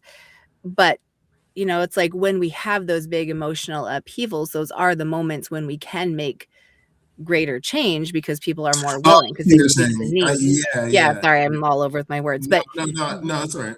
it's like learning enough about us as humans and each other to see like how can we harness when shit happens and when we're in a rough spot, how can we harness that for change, when things are already mushy and moving, Yeah. harness that to shift toward the things that matter, toward more human rights, right? Like if I was going to say what did I want to move the world toward, away from capitalism, patriarchy, white supremacy, like I would want to move it toward human rights, more well-being for all beings, full stop. Yeah, so for me, this is where I think for me, it's just become more and more important to actually talk about national deconstruction Sure. because I want all of those things. To me, the three-headed monster is patriarchy, capitalism, and white supremacy, and Hmm. Christianity is the glue that holds them together in our society. Christianity is the Ooh. engine that drives them. And it's a problem because it is a thing that this country is just not willing to confront. But I think the hope I do have some optimism rooted like you in the fact that people are pissed and there's clearly there's clearly a lot of motivating energy in the air. I keep looking at the Tad Stormer guy, and I think, Yeah, we don't do that. and no, we can pull it up. It's all good. But like I was, what I was thinking about is, I think he's doing the same thing. Like he's teaching all about resistance history, and I think it's easy to see his content and to think that what he's just being super negative, that he's just telling people they don't understand resistance, they don't get it, and they're not willing to do what it really takes. But I see it as he's recognizing the moment, he's seeing the energy that people have, and he doesn't want it to get captured by the machine. He doesn't want it to get swept up into the capitalism, swept up into the performative, outrage and the performative protesting. He wants to keep people sharply focused on the realities of real resistance. So it comes from no, I do see real energy and a real moment here and people trying to really do something. But, and I think he might agree with this too, because he talks a lot about sort of liberal myth making. We want to avoid the mythology of inevitable progress. Part of what he tries Thank to you for that. yeah, right, because there's a romance that we have with a progressive arc of history, right? Mm-hmm. That things are getting better, and that they're getting, and that we will continue to make them better. But that is not. First off, I always think that that's a very dangerous thing, because how do you evaluate better, from whose perspective, right? Like, again, it's difficult for me to say that the world is in a better place for me now than any other time, right? For instance, I could tell you something like, the modern world has more slavery in it than at any point in human history. So a lot of us like to look at our country and say, well, we no longer have legal slavery and we're no longer doing the transatlantic slave trade. So our society is better than it was then. But again, if there's more people living in slavery now, is it a better society, or society doing a better job of making sure I don't see it? Oh, I think it's the latter. God, that hits me in the gut. Yeah, yeah. I know you're right. It's gross. It's gross. It's gross. It's gross, but that's what's happening, right? I talked about this in the stream. We talk about biblical times, like, oh, in biblical times they were so barbaric, and it was, well, I'm God and I tell you to take their land, and then they would just go to their land and they would kill all the people, and they were so murderous and barbaric. And I'm like, yeah, but it's 2026, and for them, like, they didn't have all of the information that we have, all the lessons of history. We have all this information, all this technology, all the lessons of history. We can see the barbarism of their time, and then we can see World War I and World War II and Holocaust and genocide and the dispossession of Native Americans and the transatlantic slave trade. But we're still doing genocides. And we're still doing, my God said, I can take your land, and I can rape your women and murder your children and blow up little girls' schools, okay? Right. And so we have the same barbarism in us. But you know what they didn't have? They didn't have drones, AI, nuclear weapons, right? And only one country has ever used a nuclear weapon on another country. That's this country, and we did it twice. So again, is the world a better place? All right, fine. Drop the nukes on you tomorrow, and might drop a nuke on Iran and tell them we did so because Jesus Christ ordained Donald Trump to bring about Armageddon. Is that progress? I really thank you. Honestly, thank you for disabusing me of the idea that we're doing better now. I actually appreciate it. As much as it pisses me off that that's real, I appreciate that you tell Well, I me. think you taught me tonight because you hit it with the Columbine example. The Columbine thing is what brought it home for me because I remember Columbine. Most of us do remember. We remember the shock and abhorrence, and now we can look back and go, "Damn it, we thought somehow we were going to do better after that." I And know. now we just don't even talk about it, the school getting shot at. Yep. That's so crazy to me.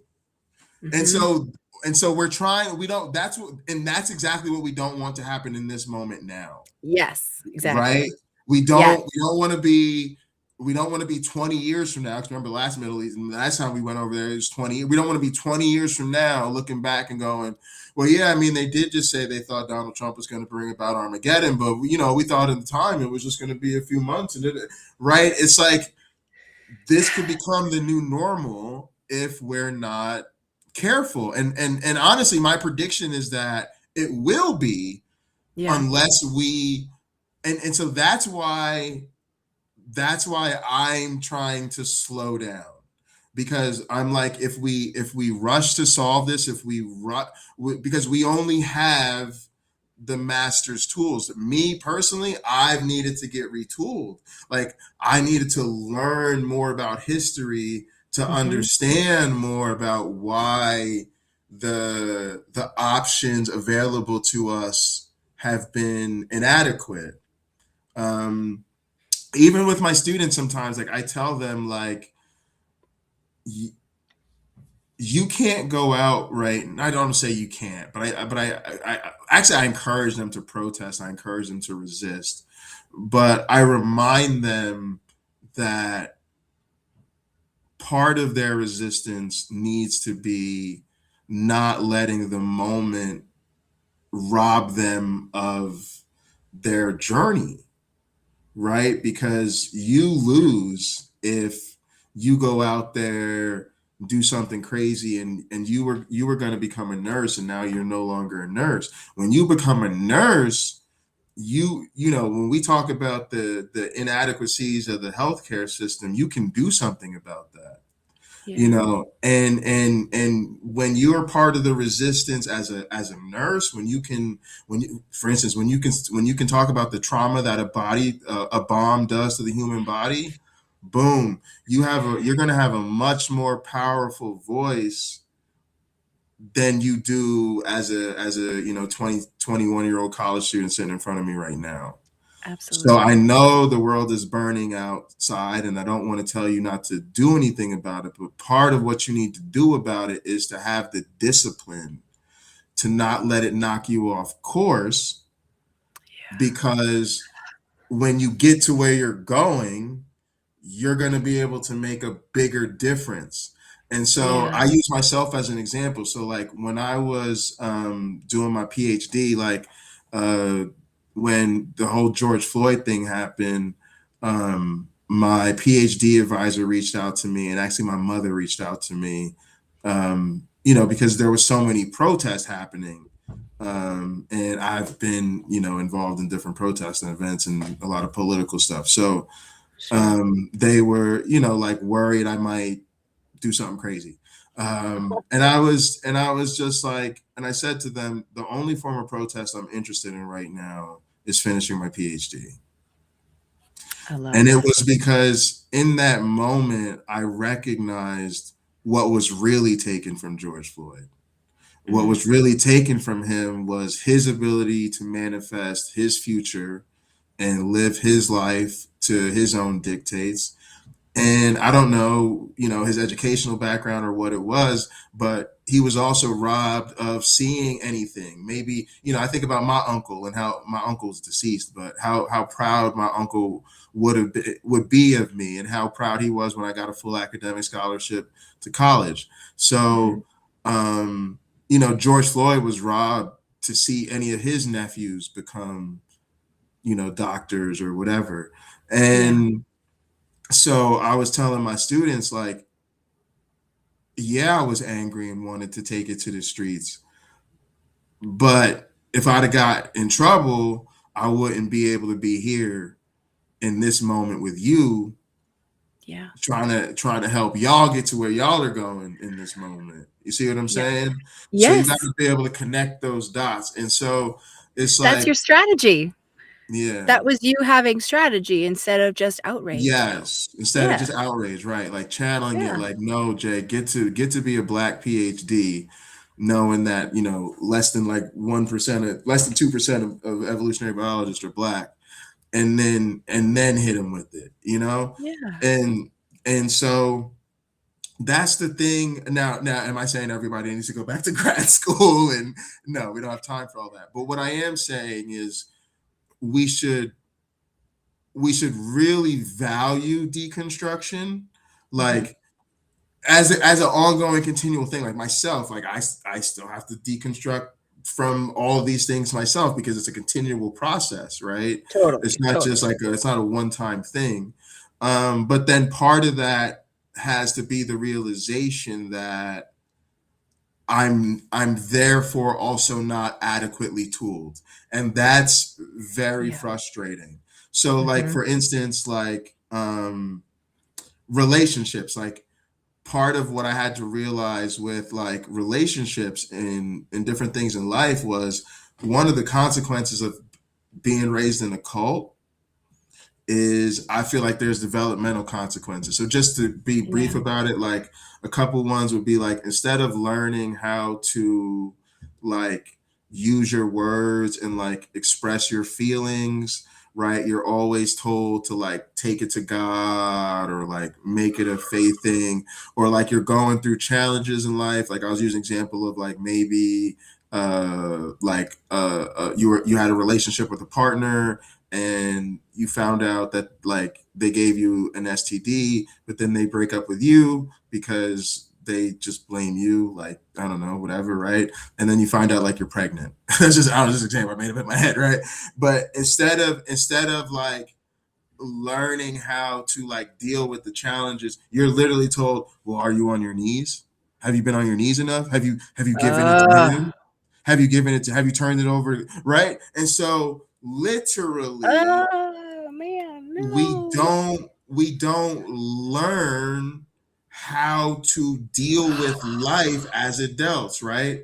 So then Yeah. part of my thing is, right, like when I failed in relationships or I failed in certain situations in life, I've had to recognize, bro, you may be smart when it comes to this or that over here, capable when it comes to this or that over here, but that relationship just failed or you just failed in that situation because you are lacking major shit in life. Mm. So, yes, it's good that now you realize you were part of the problem. Yes, now it's good that you realize that you want to be part of the solution. Yes, now it's great that you want to create a different future. But if you're going to be real about it, you don't know how. Yeah. You don't have the tools. And if you go trying to build the future you want with the tools that you currently have, you're only going to be able to build a destructive new home because you've only been given the tools of how to build destructive environments. So literally I had to stop and like, oh, I have to learn. I have to actually acquire new tools, and then I have to learn how to effectively use those new tools in like baby steps. I can't jump into let's spend the rest of our lives together, romantic relationship, let's start a family. I'm going to use these tools. I have to start with like learning how to like I'll find myself being traumatized over an email I need to send at work over something totally professional just because it has implications for my career or it has implication for my students. And so the way I was taught to be so intrepid about anytime I'm dealing with a hierarchy or somebody in a position of power or a supervisor, right? The trauma, right? And Yep. literally, like sometimes I have to like go to Chat GPT and be like, is this okay? Like, right? And all I'm doing Totally. is being like, yes, the student was in my class and this is what happened, and then, right?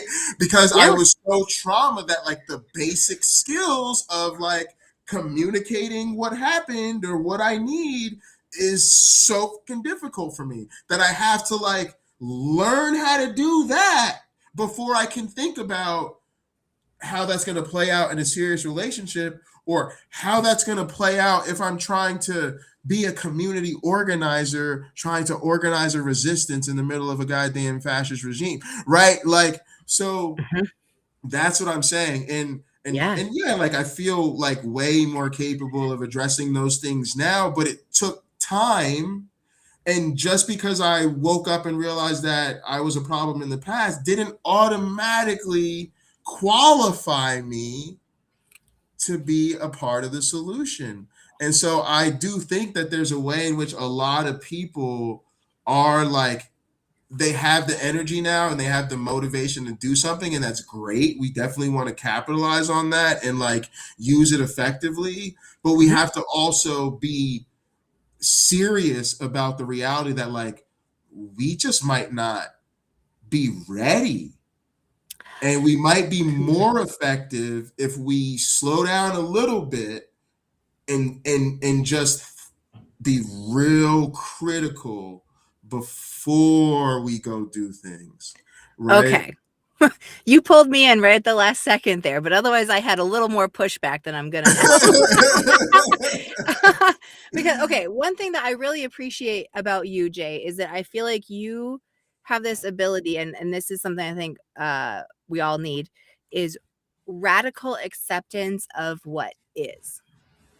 Right? Because Yeah. everything, we talked about the Bible, the Constitution, like all of these are our human ways of being like, I don't want to see what really is. I want it to be this pretty thing that I imagined and put in this book. Right? And so Yeah, I think the yeah. fact that you can blow those away and just be like, I'm gonna show up exactly where it's at, and I'm not gonna give any sort of bullshit or optimism or or anything like that. Like, but I think that's valuable. But I think I might want to counter it or temper it a little bit with like since you said slow it down and learn a little bit to just give it your best shot for whatever you're going to try to do in the world. I can get on board with that.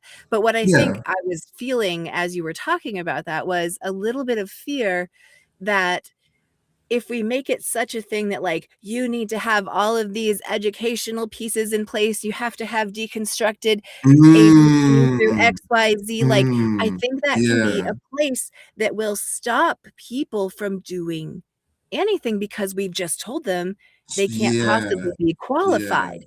And Yeah. I'm gonna do Yeah. this again. I think I did this at you once, but it's a Mr. Rogers thing, the new show, Mr. Rogers' Neighborhood.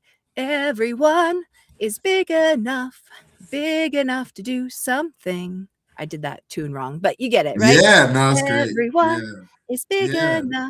big enough to do something. Yeah. Anyway, I don't have my Sure. singing Yeah. voice on Yeah. tonight, but it's that idea. It's like I don't think anyone is fully qualified for what we actually need to do on the 100%. planet.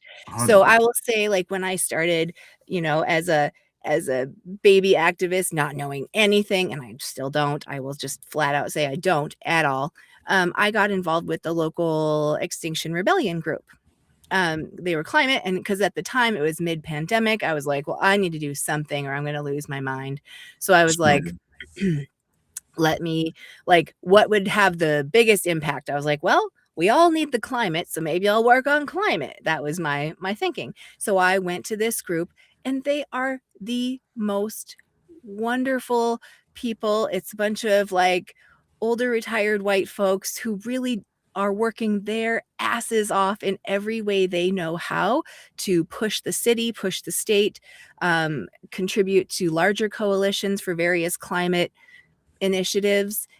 And yet, in hanging out with them for a couple of years, it became clear to me that they don't know either. Not, and that's not a knock against them. It's just that I don't think anyone, it's not like there's a book written that anyone has it all Yeah. worked out Yeah. of like how we do this. Yeah. It's a like Yeah. it's all an imperfect system. And so that's where the science piece comes into me, right? It's like, hey, I have these ideas about what might change things because I think Yeah. it could work this way because of how people are about this and how our society has functioned. Maybe they could see it this way, So, like, we can come up with these good ideas, but until we try it, test it, and report back, do data collection of what works and what doesn't for making change, for changing people's perspectives to like actually recognize that we all need human rights.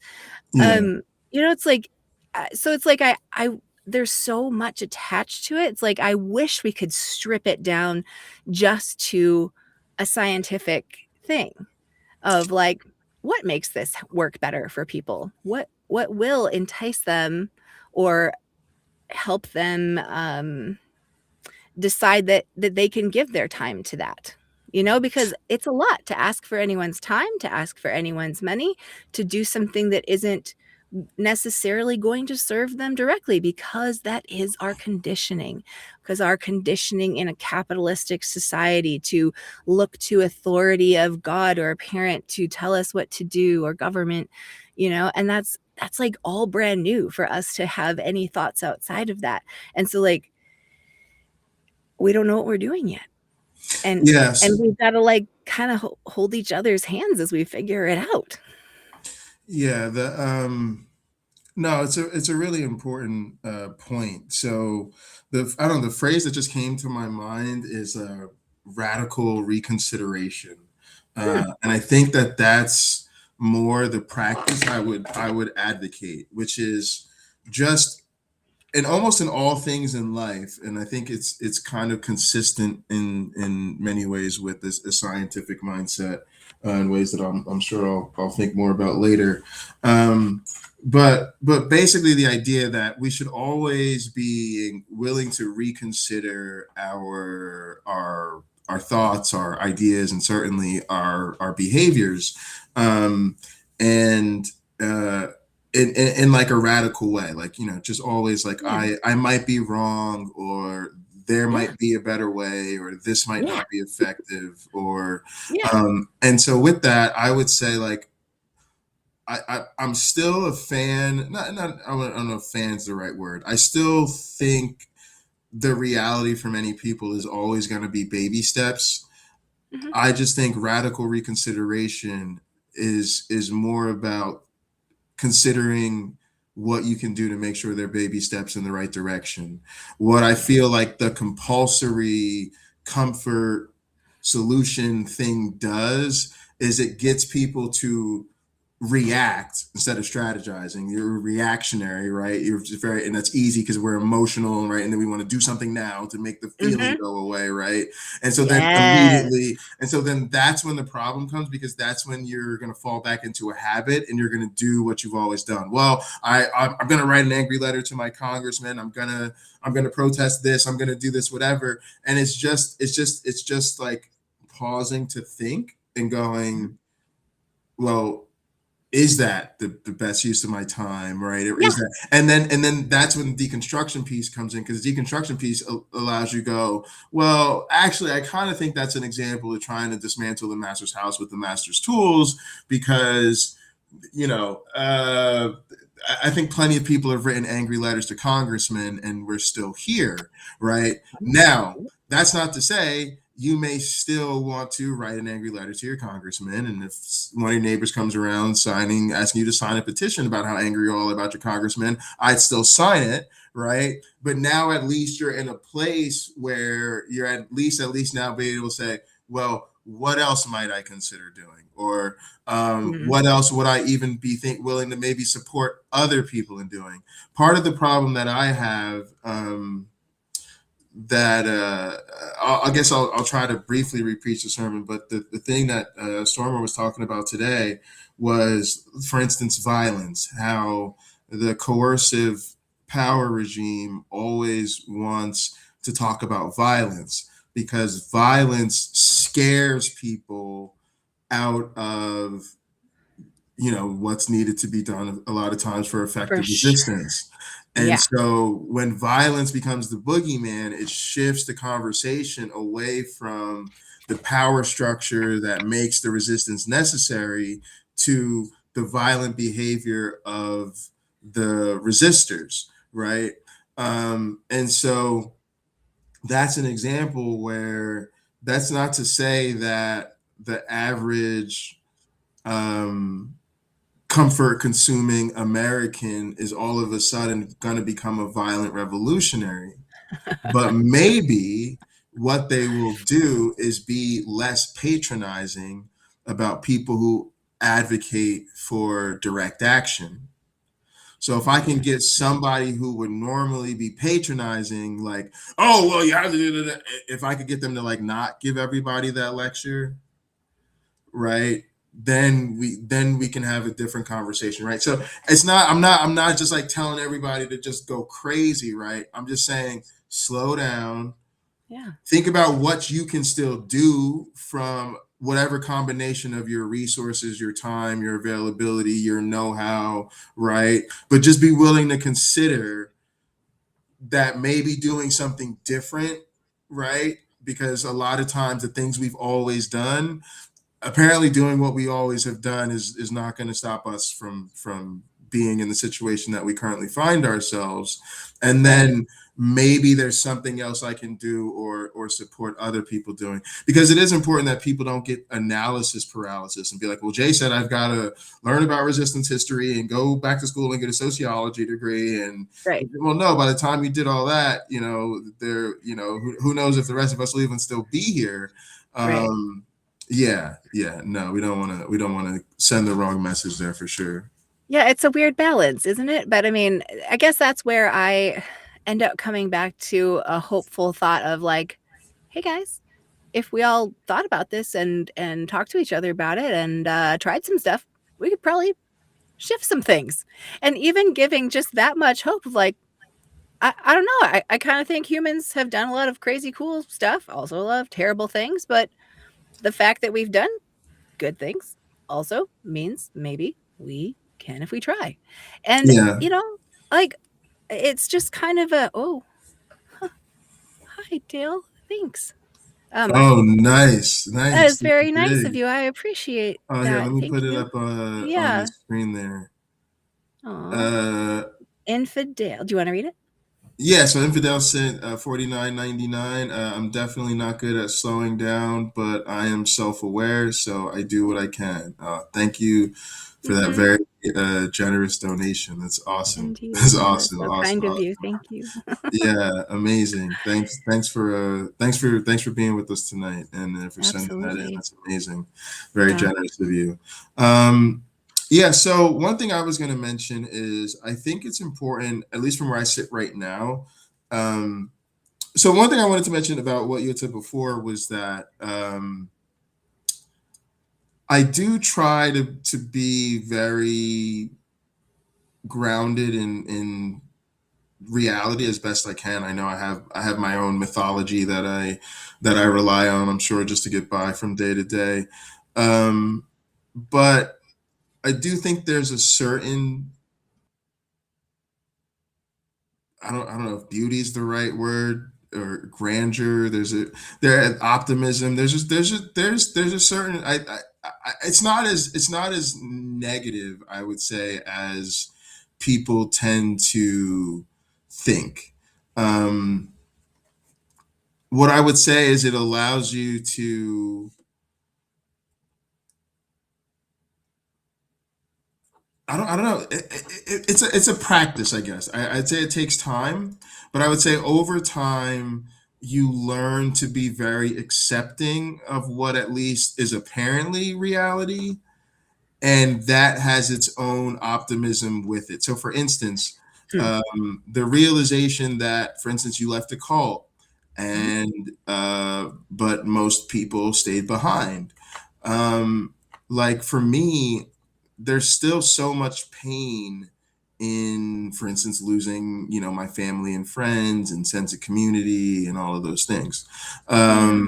But there's a certain beauty of being able to say, like, oh, that happened because they're in a cult. And I was raised in a cult and I left the cult and they didn't leave the cult. And like, it doesn't have to be this existential thing. It's just what happens as a result of cults. And it's certainly not my fault that there's cults. It's not their fault that there's cults. They're the victim of a cult, like I'm the victim of a cult. And so there's a certain way that it's actually easier to accept it Yeah. because of the reality sort of thing. And it's like, even this moment, it's like it's very difficult to accept that there's all these things, terrible things happening on the world stage, and I Yeah. feel like this country is so culty that we just will not do what we need to do in this moment, and we don't seem to have any of the momentum we need to really change things. But again, at Right? the same time, I can be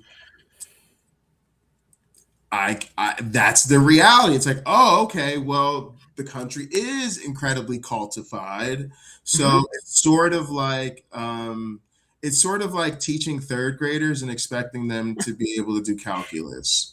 When Yeah. you're teaching third graders and you expect them to be able to do calculus, you're miserable, right? But when you accept that they're third graders and you're like, well, let's see if you can do your multiplication tables.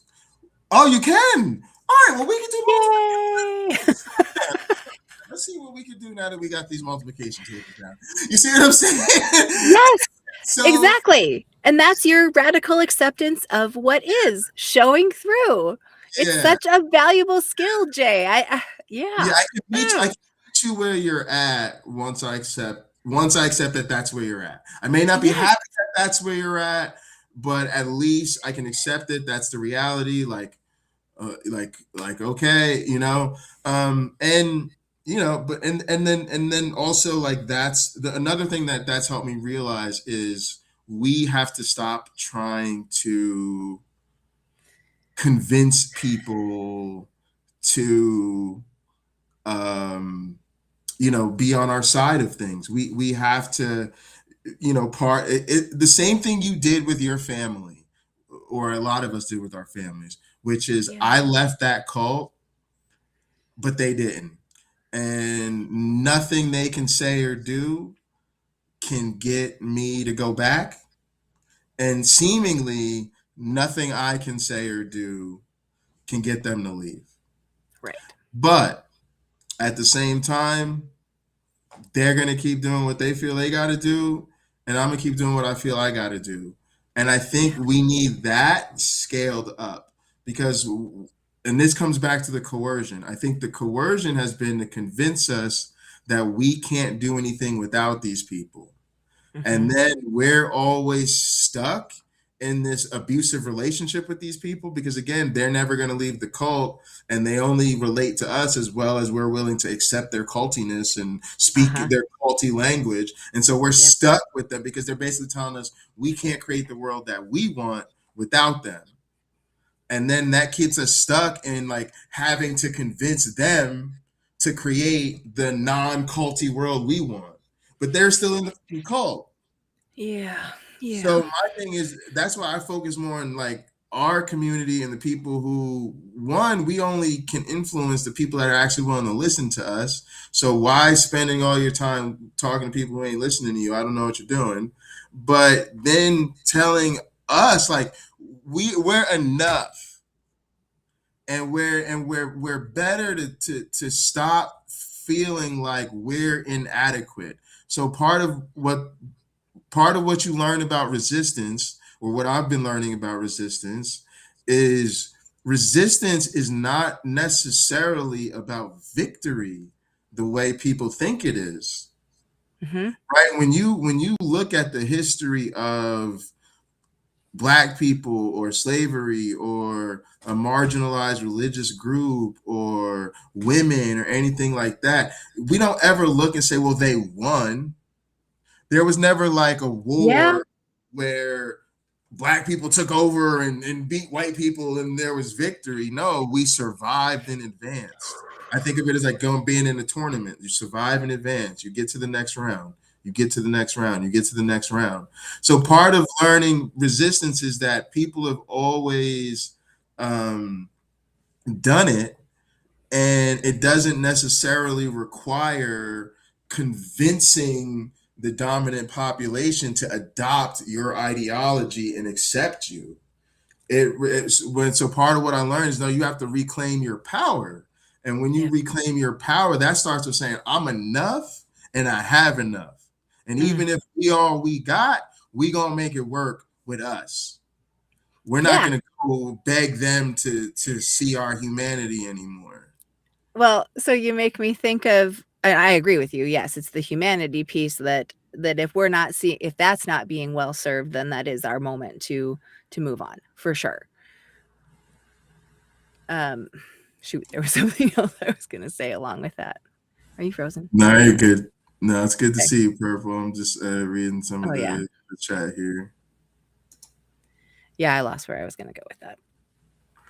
But yeah, so it's I definitely try to have like I definitely think people are waking up. I mean, even people in like MAGA waking up. The funny thing about that to me is I sometimes have more hope in them because the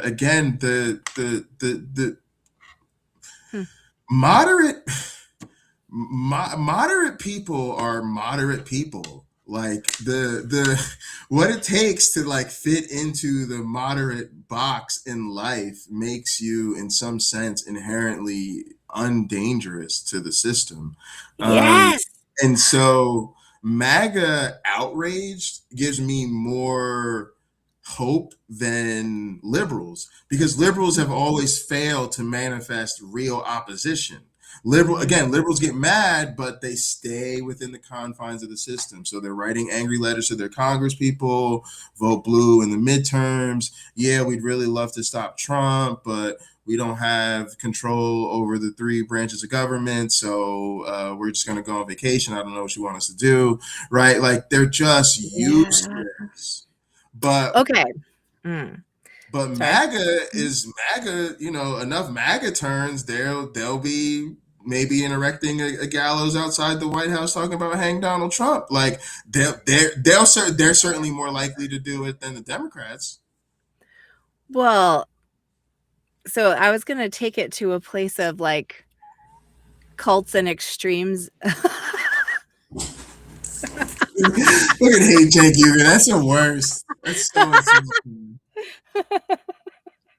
I'm just look. All I'm saying is like, look. There was somebody. I used to love Dank. It's a lady who does the Pink Phony Club. Cult College, I think, is the name of that channel. Oh yeah. She talks about how like when she goes into like the right wing social media spaces, like she can't tell who's the right wingers and who are like the leftist anymore. And I'm always like, you're so naive. Like it's very easy to tell the difference. You can tell the difference because the people flipping out and angry are the right wingers. The people that are like calmly expressing their fucking disagreements, those are the liberals. Like, because when MAGA, they're like, what do you think about Trump? Fuck him, you dumb, you motherfucker, I hate you. Like, they're so angry, like, because betrayal, like, that feeling of I was with you, I was your ride or die, I sacrificed my friends and family for you, I sacrificed my reputation for you. Like these people are like, my life is in the toilet for how loyal I was to Donald Trump. So now they're mad as hell. Whereas like for most liberals, it's like, again, it's just been like this for 10 years. So it's just been like, this is just how it is. It's like, I mean, I really feel like that was part of the whole thing, was to have like the first term be like not so bad. So then we're all just like lulled into complacency so we can get schmucked with this second term that's currently hitting us so bad. Okay, but sorry, you made me think of something along the way there about like the culty mind in general, right? So you're talking about the people who have always grown up in life where they probably were pretty damn close to the centered identities in society. They generally always had enough. They weren't faced with seeing real hardship for themselves or even anywhere close by them, and how it might actually be harder to draw that crowd into a place of being willing to really resist. And I kind Absolutely. of think you're onto something with that, because I was born into a doomsday cult. I was in that Mm, cult until I was 17.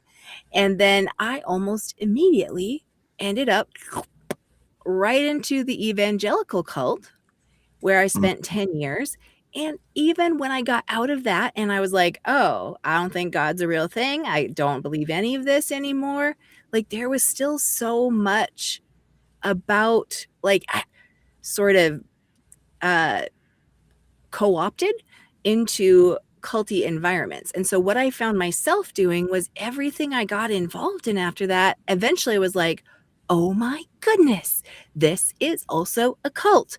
Like one example I'll give was a traditional foods group. I was in Minnesota. It was this Minnesota traditional foods group. Like, okay, everyone, you feel free to judge me. It's okay.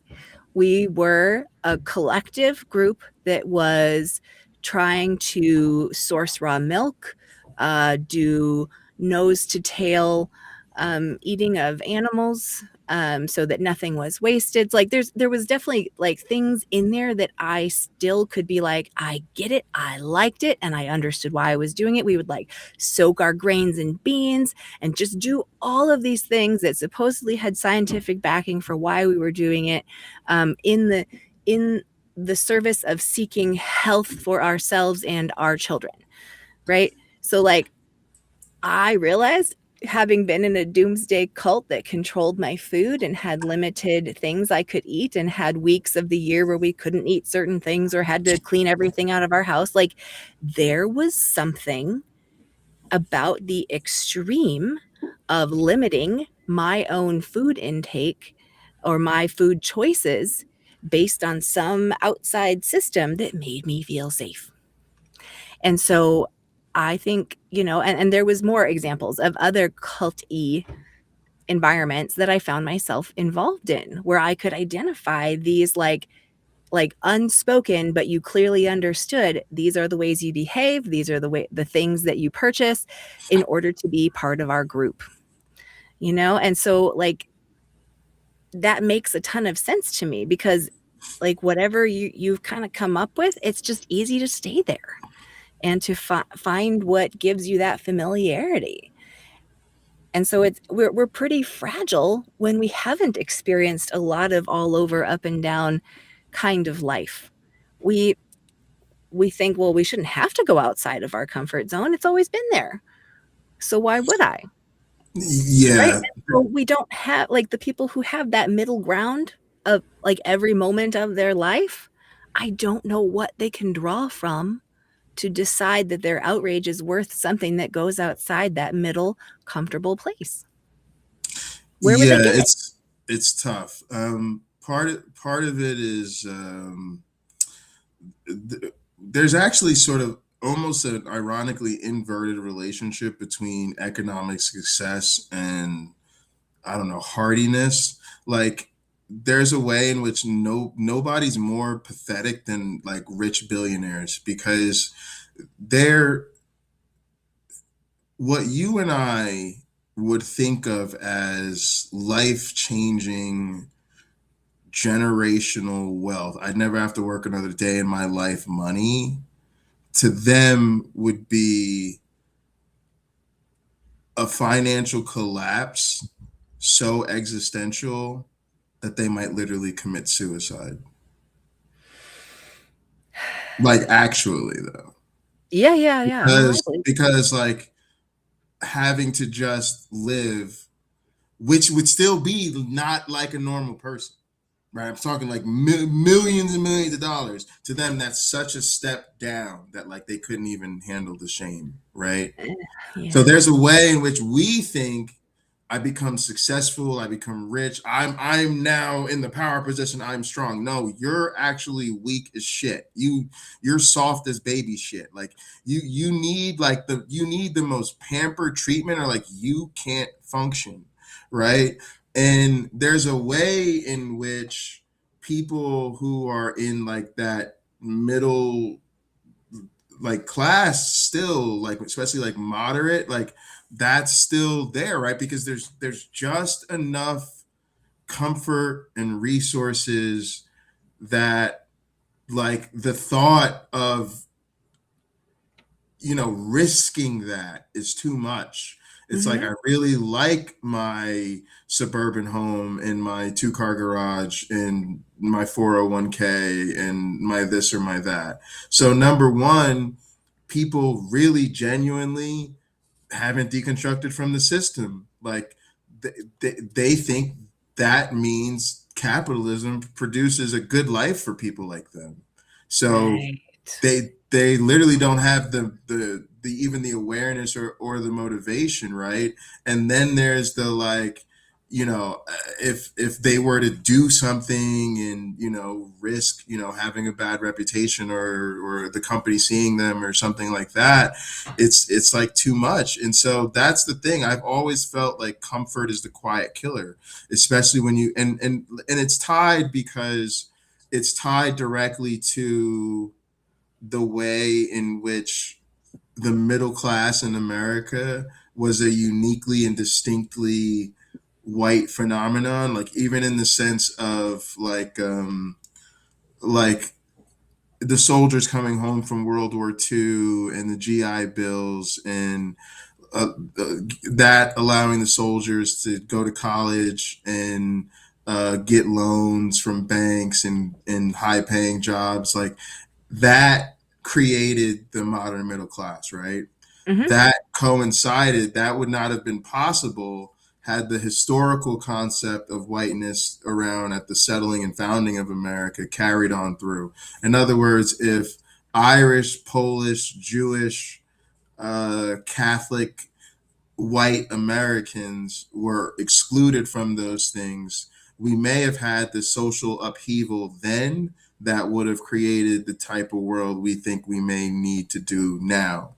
Instead, by folding those people into white identity and making white a much larger umbrella, that subverted the unique Irish, Polish, whatever backgrounds and created we're now the new white American middle class. Yep. So we don't think of that as being rich, but that was privileged and it was strategic and it created this class now that is beholden to the system. The system, if they may not be millionaires and billionaires, but they have a different level of comfort.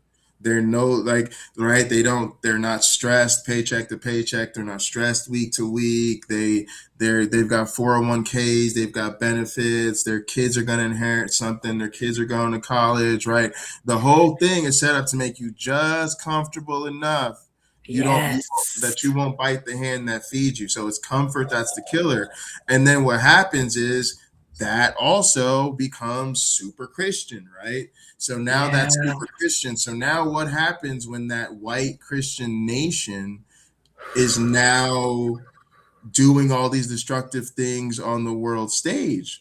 That same nation is not willing to confront its Christianity and it's not willing to confront the way that our system contributed to this. So that's why we're complacent. And that's where a lot of my frustration comes from, because I'm sitting back going, if it's really going to be about white America waking up and taking down capitalism, patriarchy, and white supremacy, whew, that's a tough sell.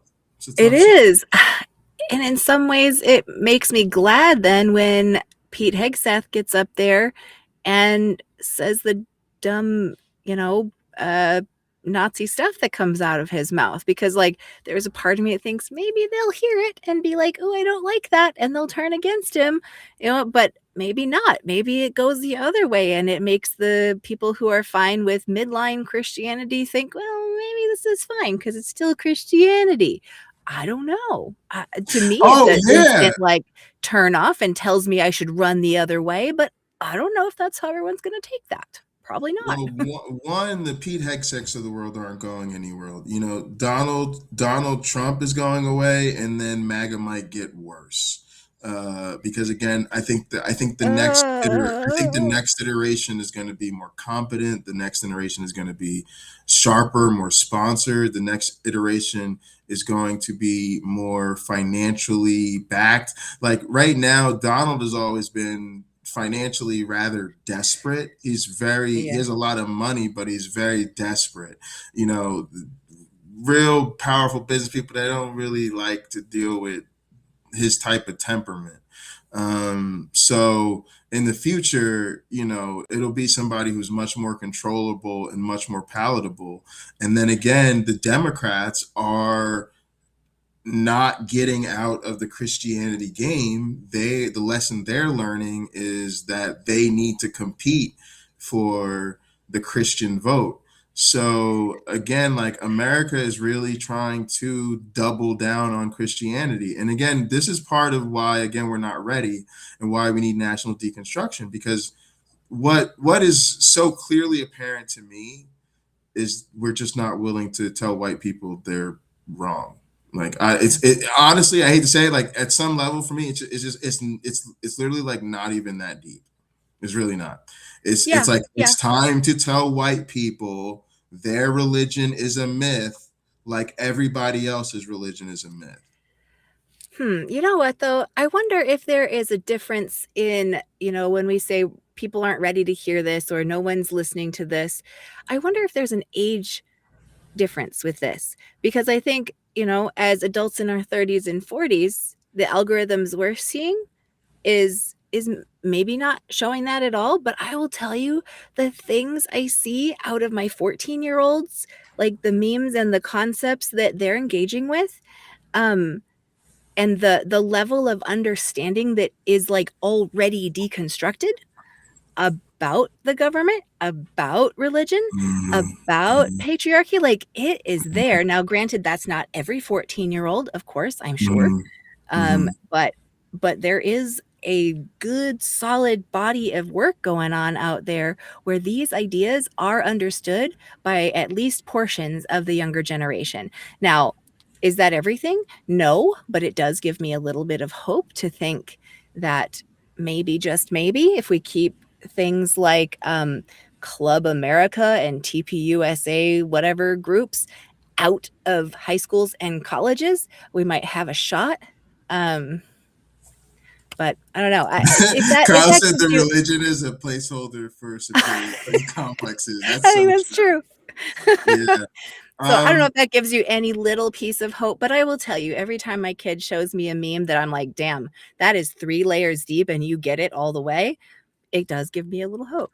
Yeah, I would say the young people definitely are better. I definitely think it's an age thing. I definitely think they can see through it, and I think they will be far more deconstructed than our generation and far more than previous generations.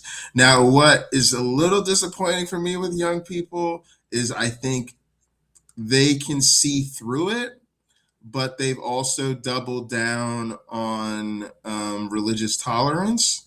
And I think that is reflective of their focus on being more inclusive.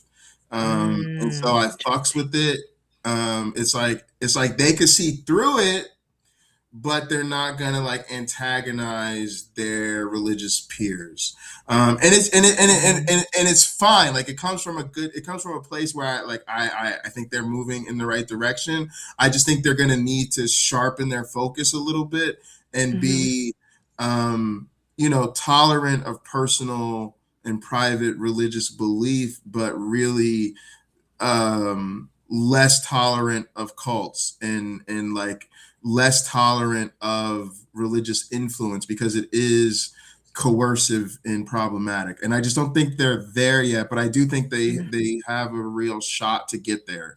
Like even my students, like I see them go like right up to the line. I could just definitely tell that it's not there yet, but I'm definitely way more optimistic that they will be. That like when they're 25, they're just gonna be like, all right, it's just no. Right, I can let go of that now.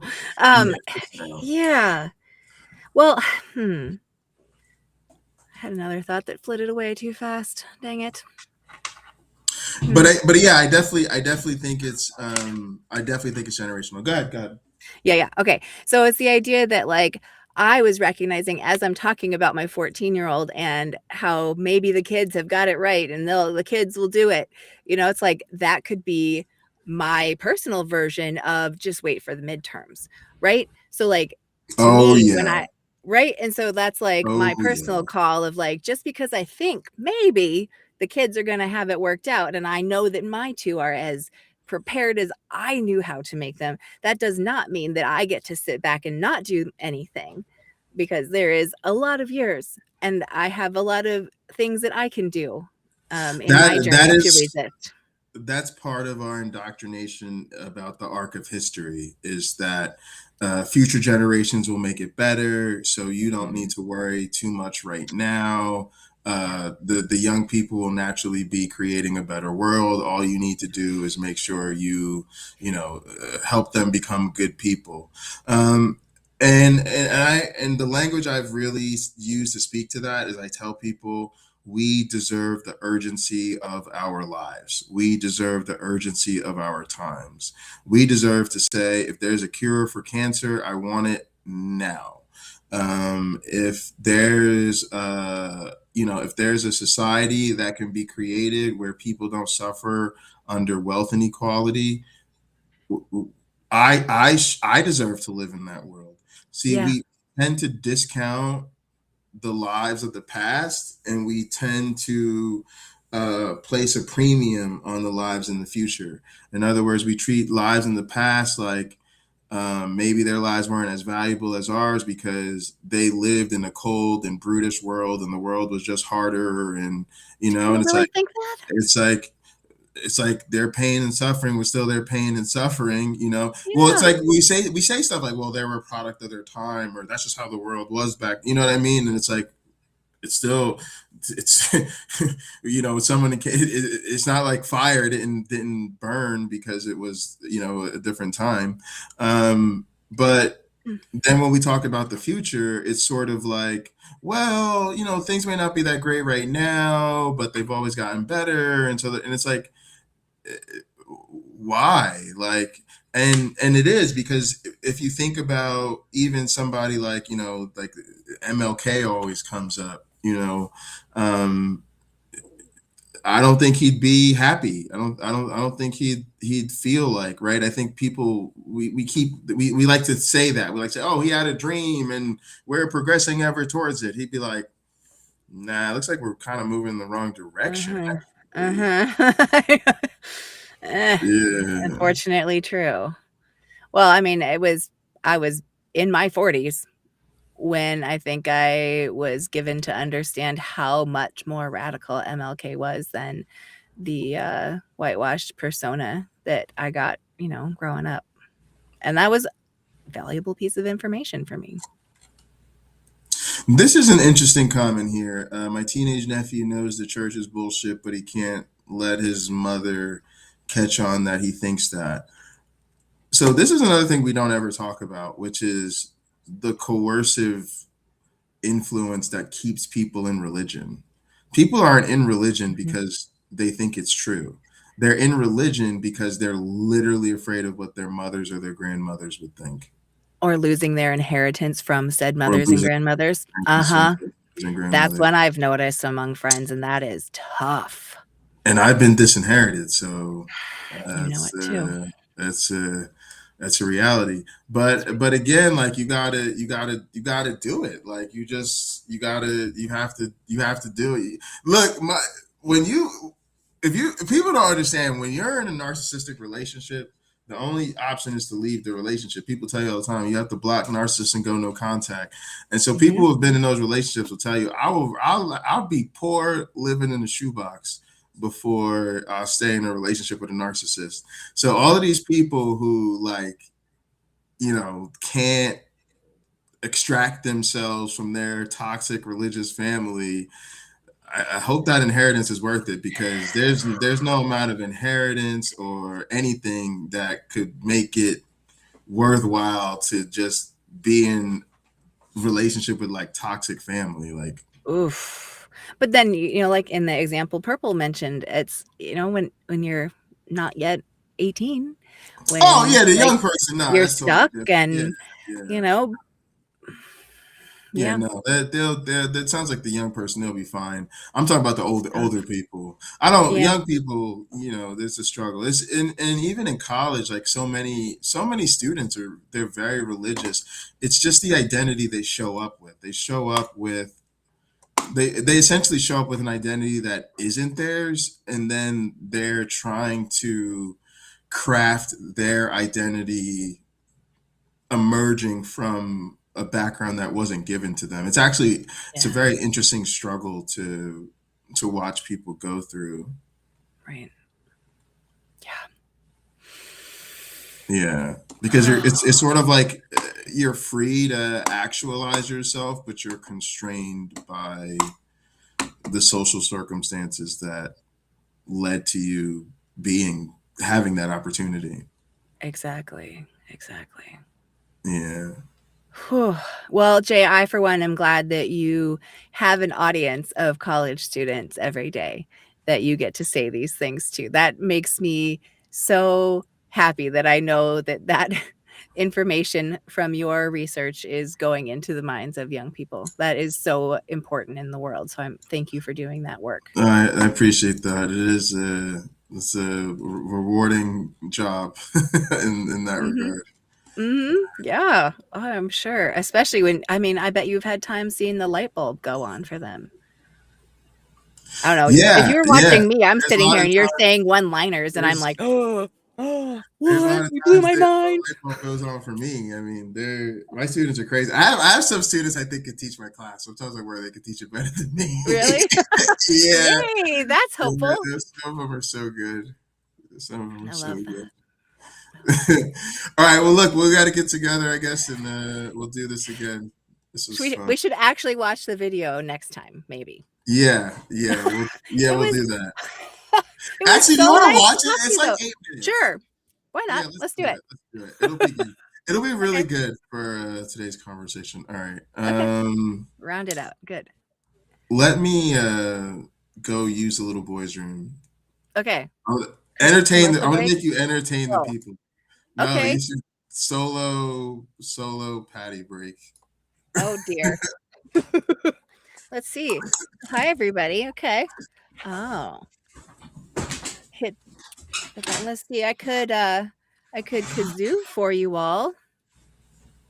Jay, I'm sure that's just what you wanted me to do. You wanted me to kazoo on your stream. All right. Maybe I'll do something very patriotic. Would that be the right moment to kazoo a little patriotism for you all right now? I don't have words to just talk to you. Yeah, prop Ben. You got it. Okay, let's see. Oh, I'm gonna look something up. I'm gonna kazoo America the Beautiful for you guys, okay?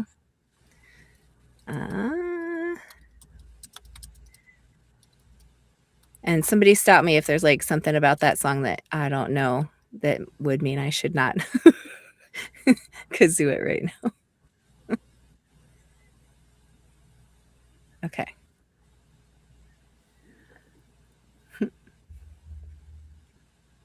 Oops. Pardon me. I got pop-ups, guys. Not working good. Jay's never going to leave me in charge again. Okay.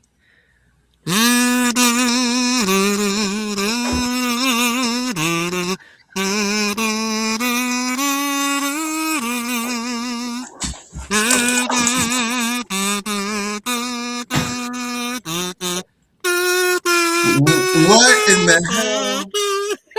What in the hell is going on? I knew it. I knew you'd be upset. So you can't leave my me alone, goodness. Jay. It doesn't go well.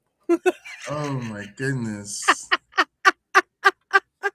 It's a good thing you can pee fast. Damn. Come back to fucking American propaganda. But listen, it's on the kazoo.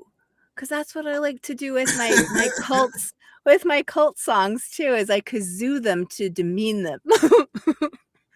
A kazoo does instantly turn a song into a parody. See? That is an effective technique.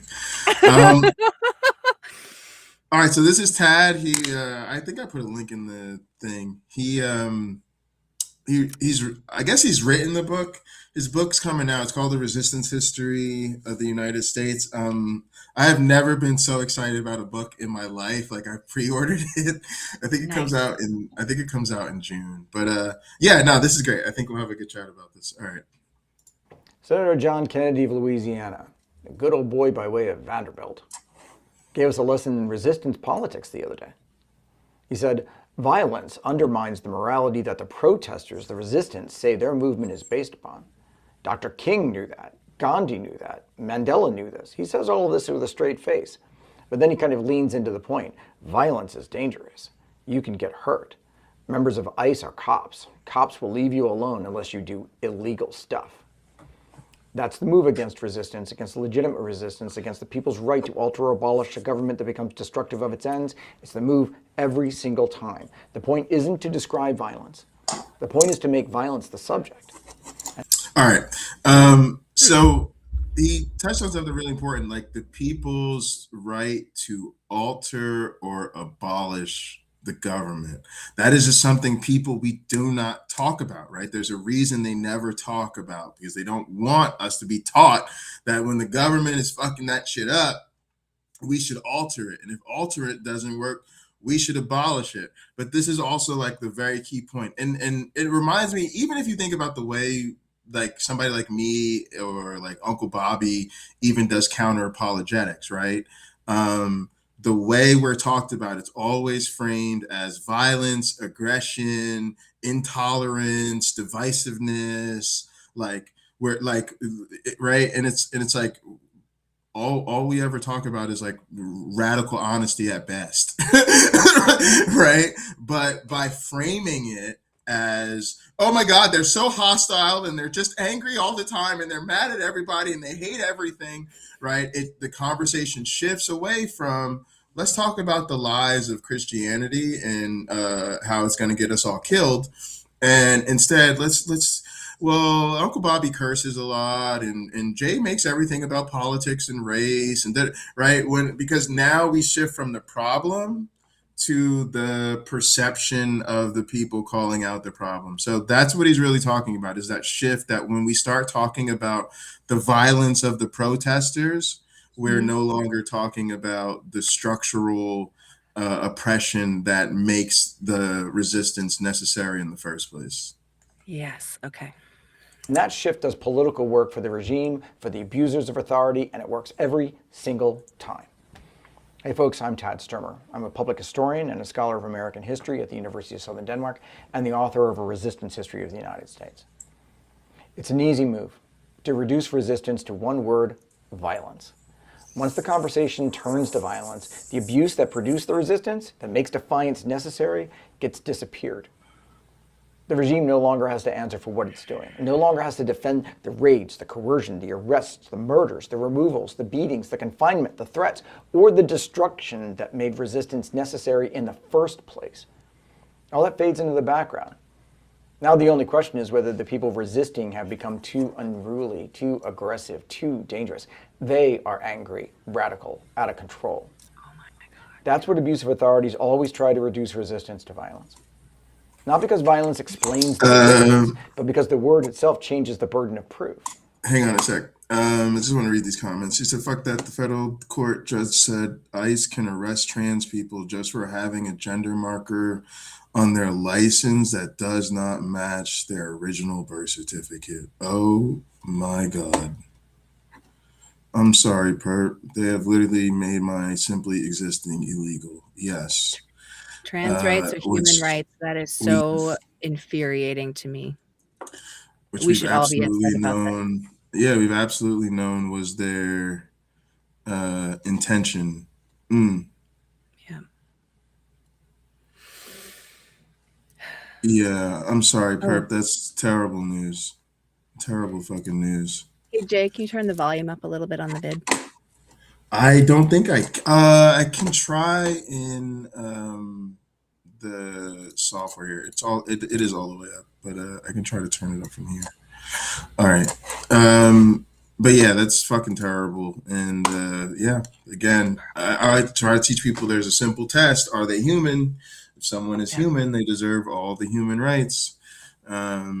And this is like another thing too, which is like this is another reason I don't want the left leaning into these Christian candidates, because filling the party with Christian candidates is going to have trans rights all the way in the back of the bus, and we can't have that right now. That's true. Like, it was already a problem that Kamala didn't talk about it, or that the ones who pretend to be halfway secular don't talk about it. Now they're going to fill the party with Christian candidates. Like, it's not going to help. All right, let me let him go, and we'll pause if we need to, just because he's definitely not that loud. Violence is the most useful possible word for authority in moments like this, because it does several things at once. First, it collapses distinctions that matter. It takes intervention, obstruction, defiance, refusal, direct action. It flattens all of them into the most frightening possible outcome. Once that happens, no one has to think very hard anymore. A crowd becomes a mob, obstruction becomes menace, standing in the way becomes aggression. The point of the resistance disappears, and only the possibility of disorder remains. Second, it violates the visible moment of confrontation from the structure of violence that came before it. That's one of the oldest tricks in politics. The violence of the state is treated as normal, procedural, regrettable, even invisible. It's simply law enforcement. It's simply order. It's simply the government doing what governments do. But the moment that resistance interferes with that process, suddenly everyone, including your sympathetic grandmother, can see violence everywhere. It's scary. The coercion built into what Trump and Stephen Miller are doing vanishes. The reaction to it becomes the only thing anyone is allowed to talk about. That was true in the First Republic. Forced labor camps were violence. Slave catchers sent north were violence. The domestic trafficking in enslaved people was violence. The Fugitive Slave Acts were violence. The invasion of Kansas was violence. Preston Brooks was violence. But the enslavers and their defenders did not want the conversation there. They wanted the conversation on rescues, revolts, fugitives, disorder, agitation, and extremism. On Charles Sumner calling out what was going on in Kansas and naming it, or a madman, a terrorist with an Old Testament prophet's beard and a gun. They wanted resistance to appear as the rupture, because that made the regime of the First Republic look like peace. The same trick was used against the Patriot resistance in the 1770s. British occupation, military intimidation, imperial coercion, and the use of troops against civilians all had to be normalized or ignored. Then, when Boston crowds confronted soldiers, when colonials obstructed authority, when resistance became visible, that was called violence. That was called a threat against the state, a threat against order. But the colonial militia, the Patriot militia on Lexington Green on April 19, 1775, did not march out to shoot at anything that morning. They stood in front of British regulars, and then they fired back. But authority always wants the audience looking at the disruption, not at the force that made disruption necessary. Third, and this is the toughest, the language of violence recruits the comfortable to the side of the abusers. And that may be the most important part. Most people don't. Recruits the comfortable to the side of the abuser. That's where the comfort is the killer. That comfort will get you killed every time. Need to be persuaded to agree with an abusive regime. They only need to be made anxious about resistance, to engage their fears. That's much easier. Right? And then and that's such a good point too, especially think about, I've been talking about the Christian nationalism of the left, right? Again, they don't have to get you to agree with the bad guys. They don't have to get you to agree with their opponents. They just have to get you to be more concerned about the response, right? And so then that's absolutely. Right. Yeah. So that's how you recruit people. I don't need you to become a hardcore right-wing Christo-fascist. Yeah, just sit over there and do Christianity on the left. That'll work just as well. Most people don't need to be persuaded to agree with an abusive regime. They only need to be made anxious about resistance, to engage their fears. That's much easier. Once violence becomes the subject, the comfortable can stop asking what is being done by the state and start asking whether the resistors are just going too far. They can feel prudent, moral, sanctimonious, and responsible while leaving the underlying abuse untouched to persist, to even grow.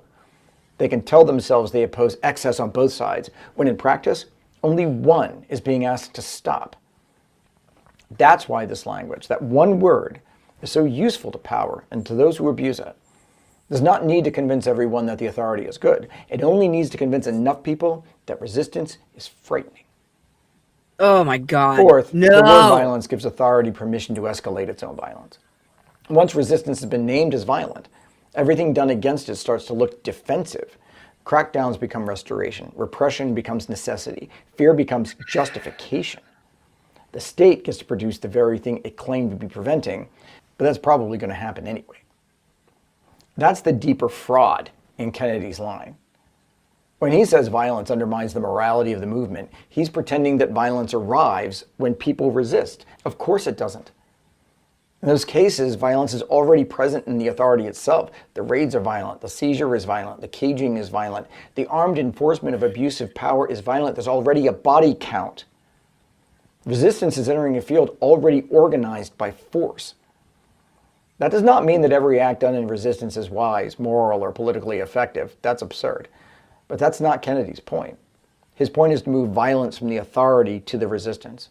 Because once he does that, then you got talking heads on CNN and MSNBC and Fox News talking about that. And the authority regains the moral high ground. It's not earned. That's why people like him drag out King, Gandhi, and Mandela. Not to understand them, and certainly not to honor what they were resisting. They just use those names as shibboleths, shields for state power. They strip them down to one safe lesson. Be peaceful, behave, do not provoke.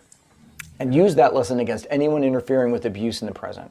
It's a way of laundering authority through the moral reputation of people authority would have almost certainly have denounced in their own time and almost certainly killed in at least one case. So the issue is not just that Kennedy is wrong. It's that he's performing an old political operation. He's taken a word that rightfully terrifies people and using it to redirect their attention away from the violence embedded in the regime's abuse of authority, away from the violence that they are already using, away from the reasons resistance exists at all. That's what the word does. Don't fall for it. Substitute fear for violence to understand at work it's doing whenever people deploy it in that way, because it makes abuse disappear. It makes resistance look like the crisis, and it recruits the comfortable through that fear. And then it gives authority moral cover for escalation that they probably don't need an excuse for in the first place. That's why every time power starts talking about violence, the first question is not whether the word sounds serious, whether that's actually going on. The first question is what that word is trying to hide. That's all I've got for today, folks. Be careful. You were determined to break me today, weren't you, Jay? No, I saw that was on my feed. That's my guy. That's my guy. He's good though, right? I learned a lot from him. Yeah. I feel like there is I feel like every other line of that thing needs me to sit with it for like 20 minutes. I mean, like, fuck. There's so much of that I would say, yeah, I understood that. You know, like as soon as you hear about the violent whatever protesters in Minneapolis, I was like, okay, I see what they're doing. But like to hear the fullness of that, especially bringing in the apathetic middle ground kind of people as like support for it was just like, ugh. Man, that is really tough to swallow, Jay.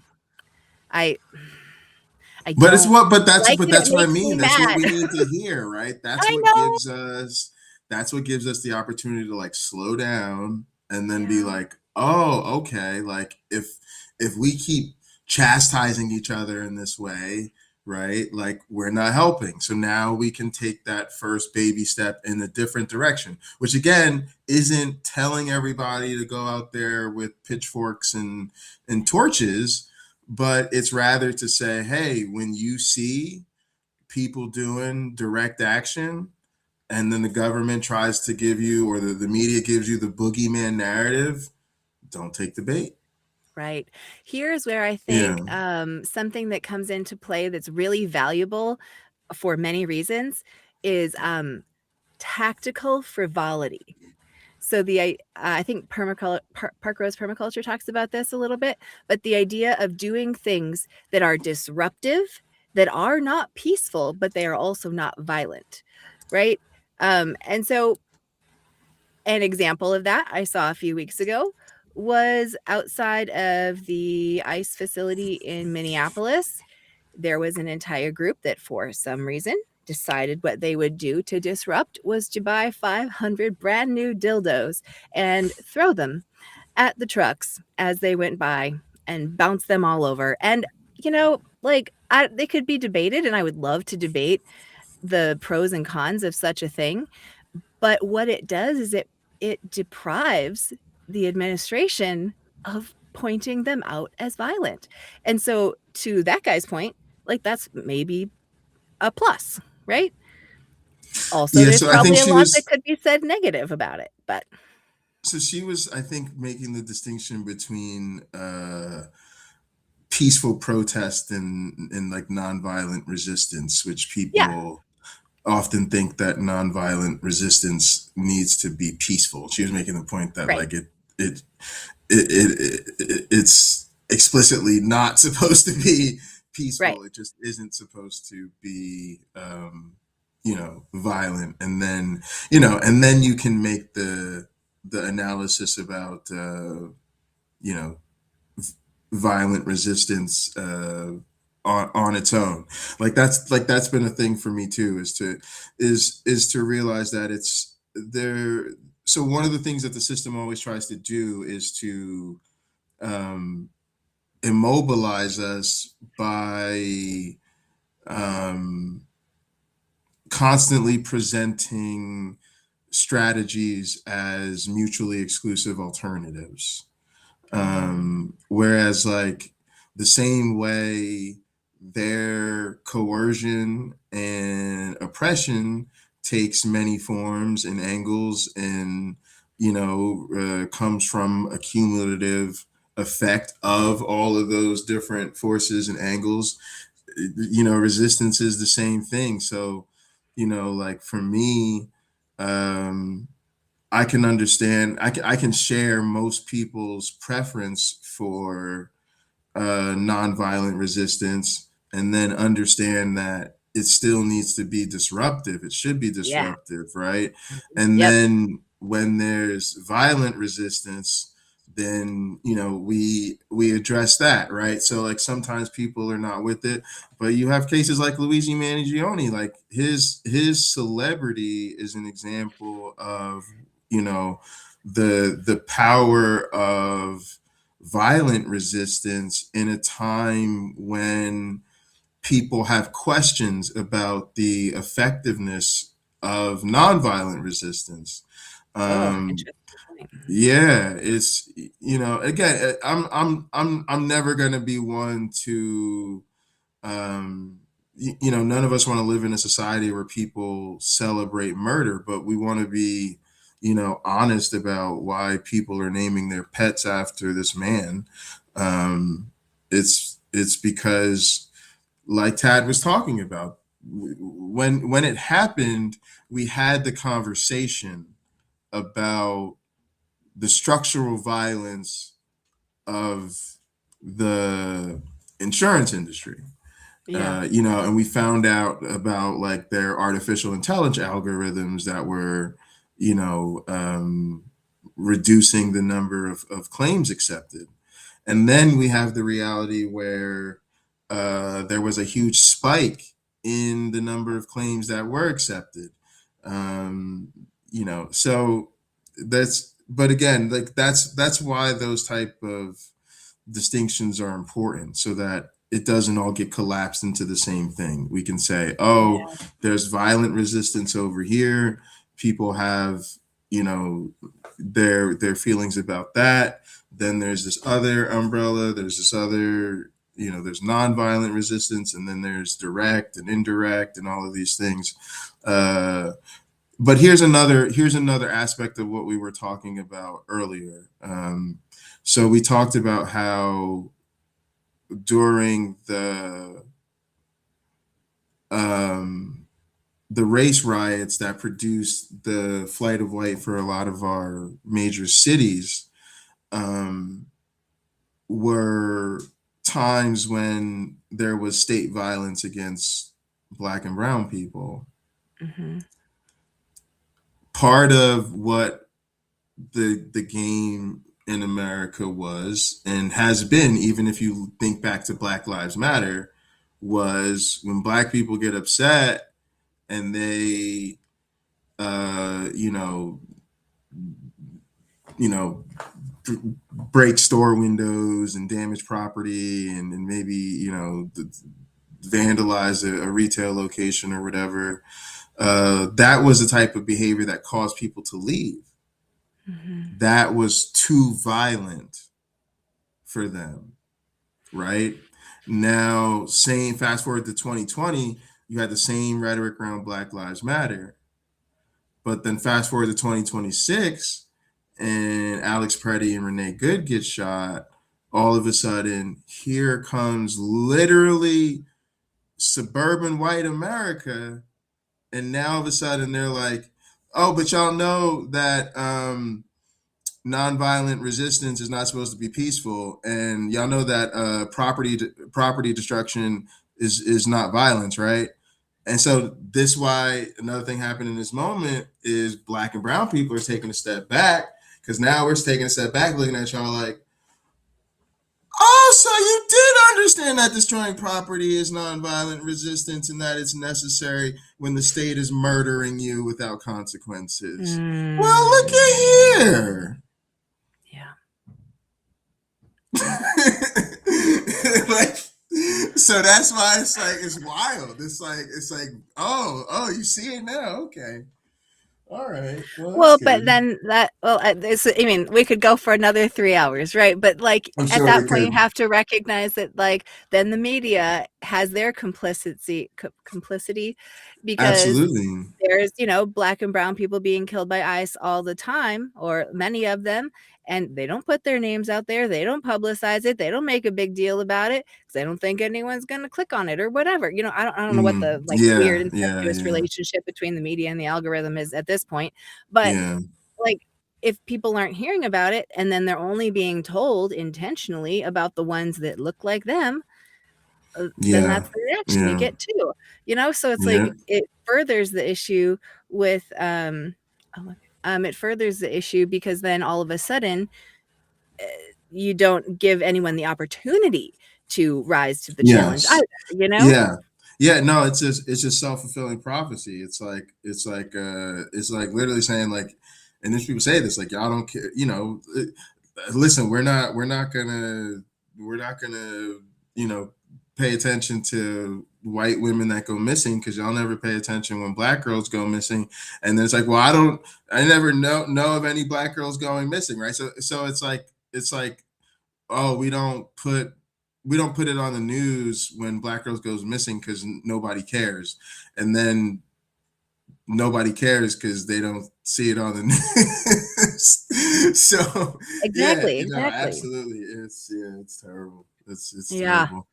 All right, Okay, look, friend, I gotta we go. tortured the people enough tonight. Yeah, yeah. No, this is fun. This is Well, fun. it's hot in my studio. All right, it was fun. It was so nice to get to chat. Such important things that need Yeah, air. So yeah, definitely. yeah. All right, gang. We'll see you next time.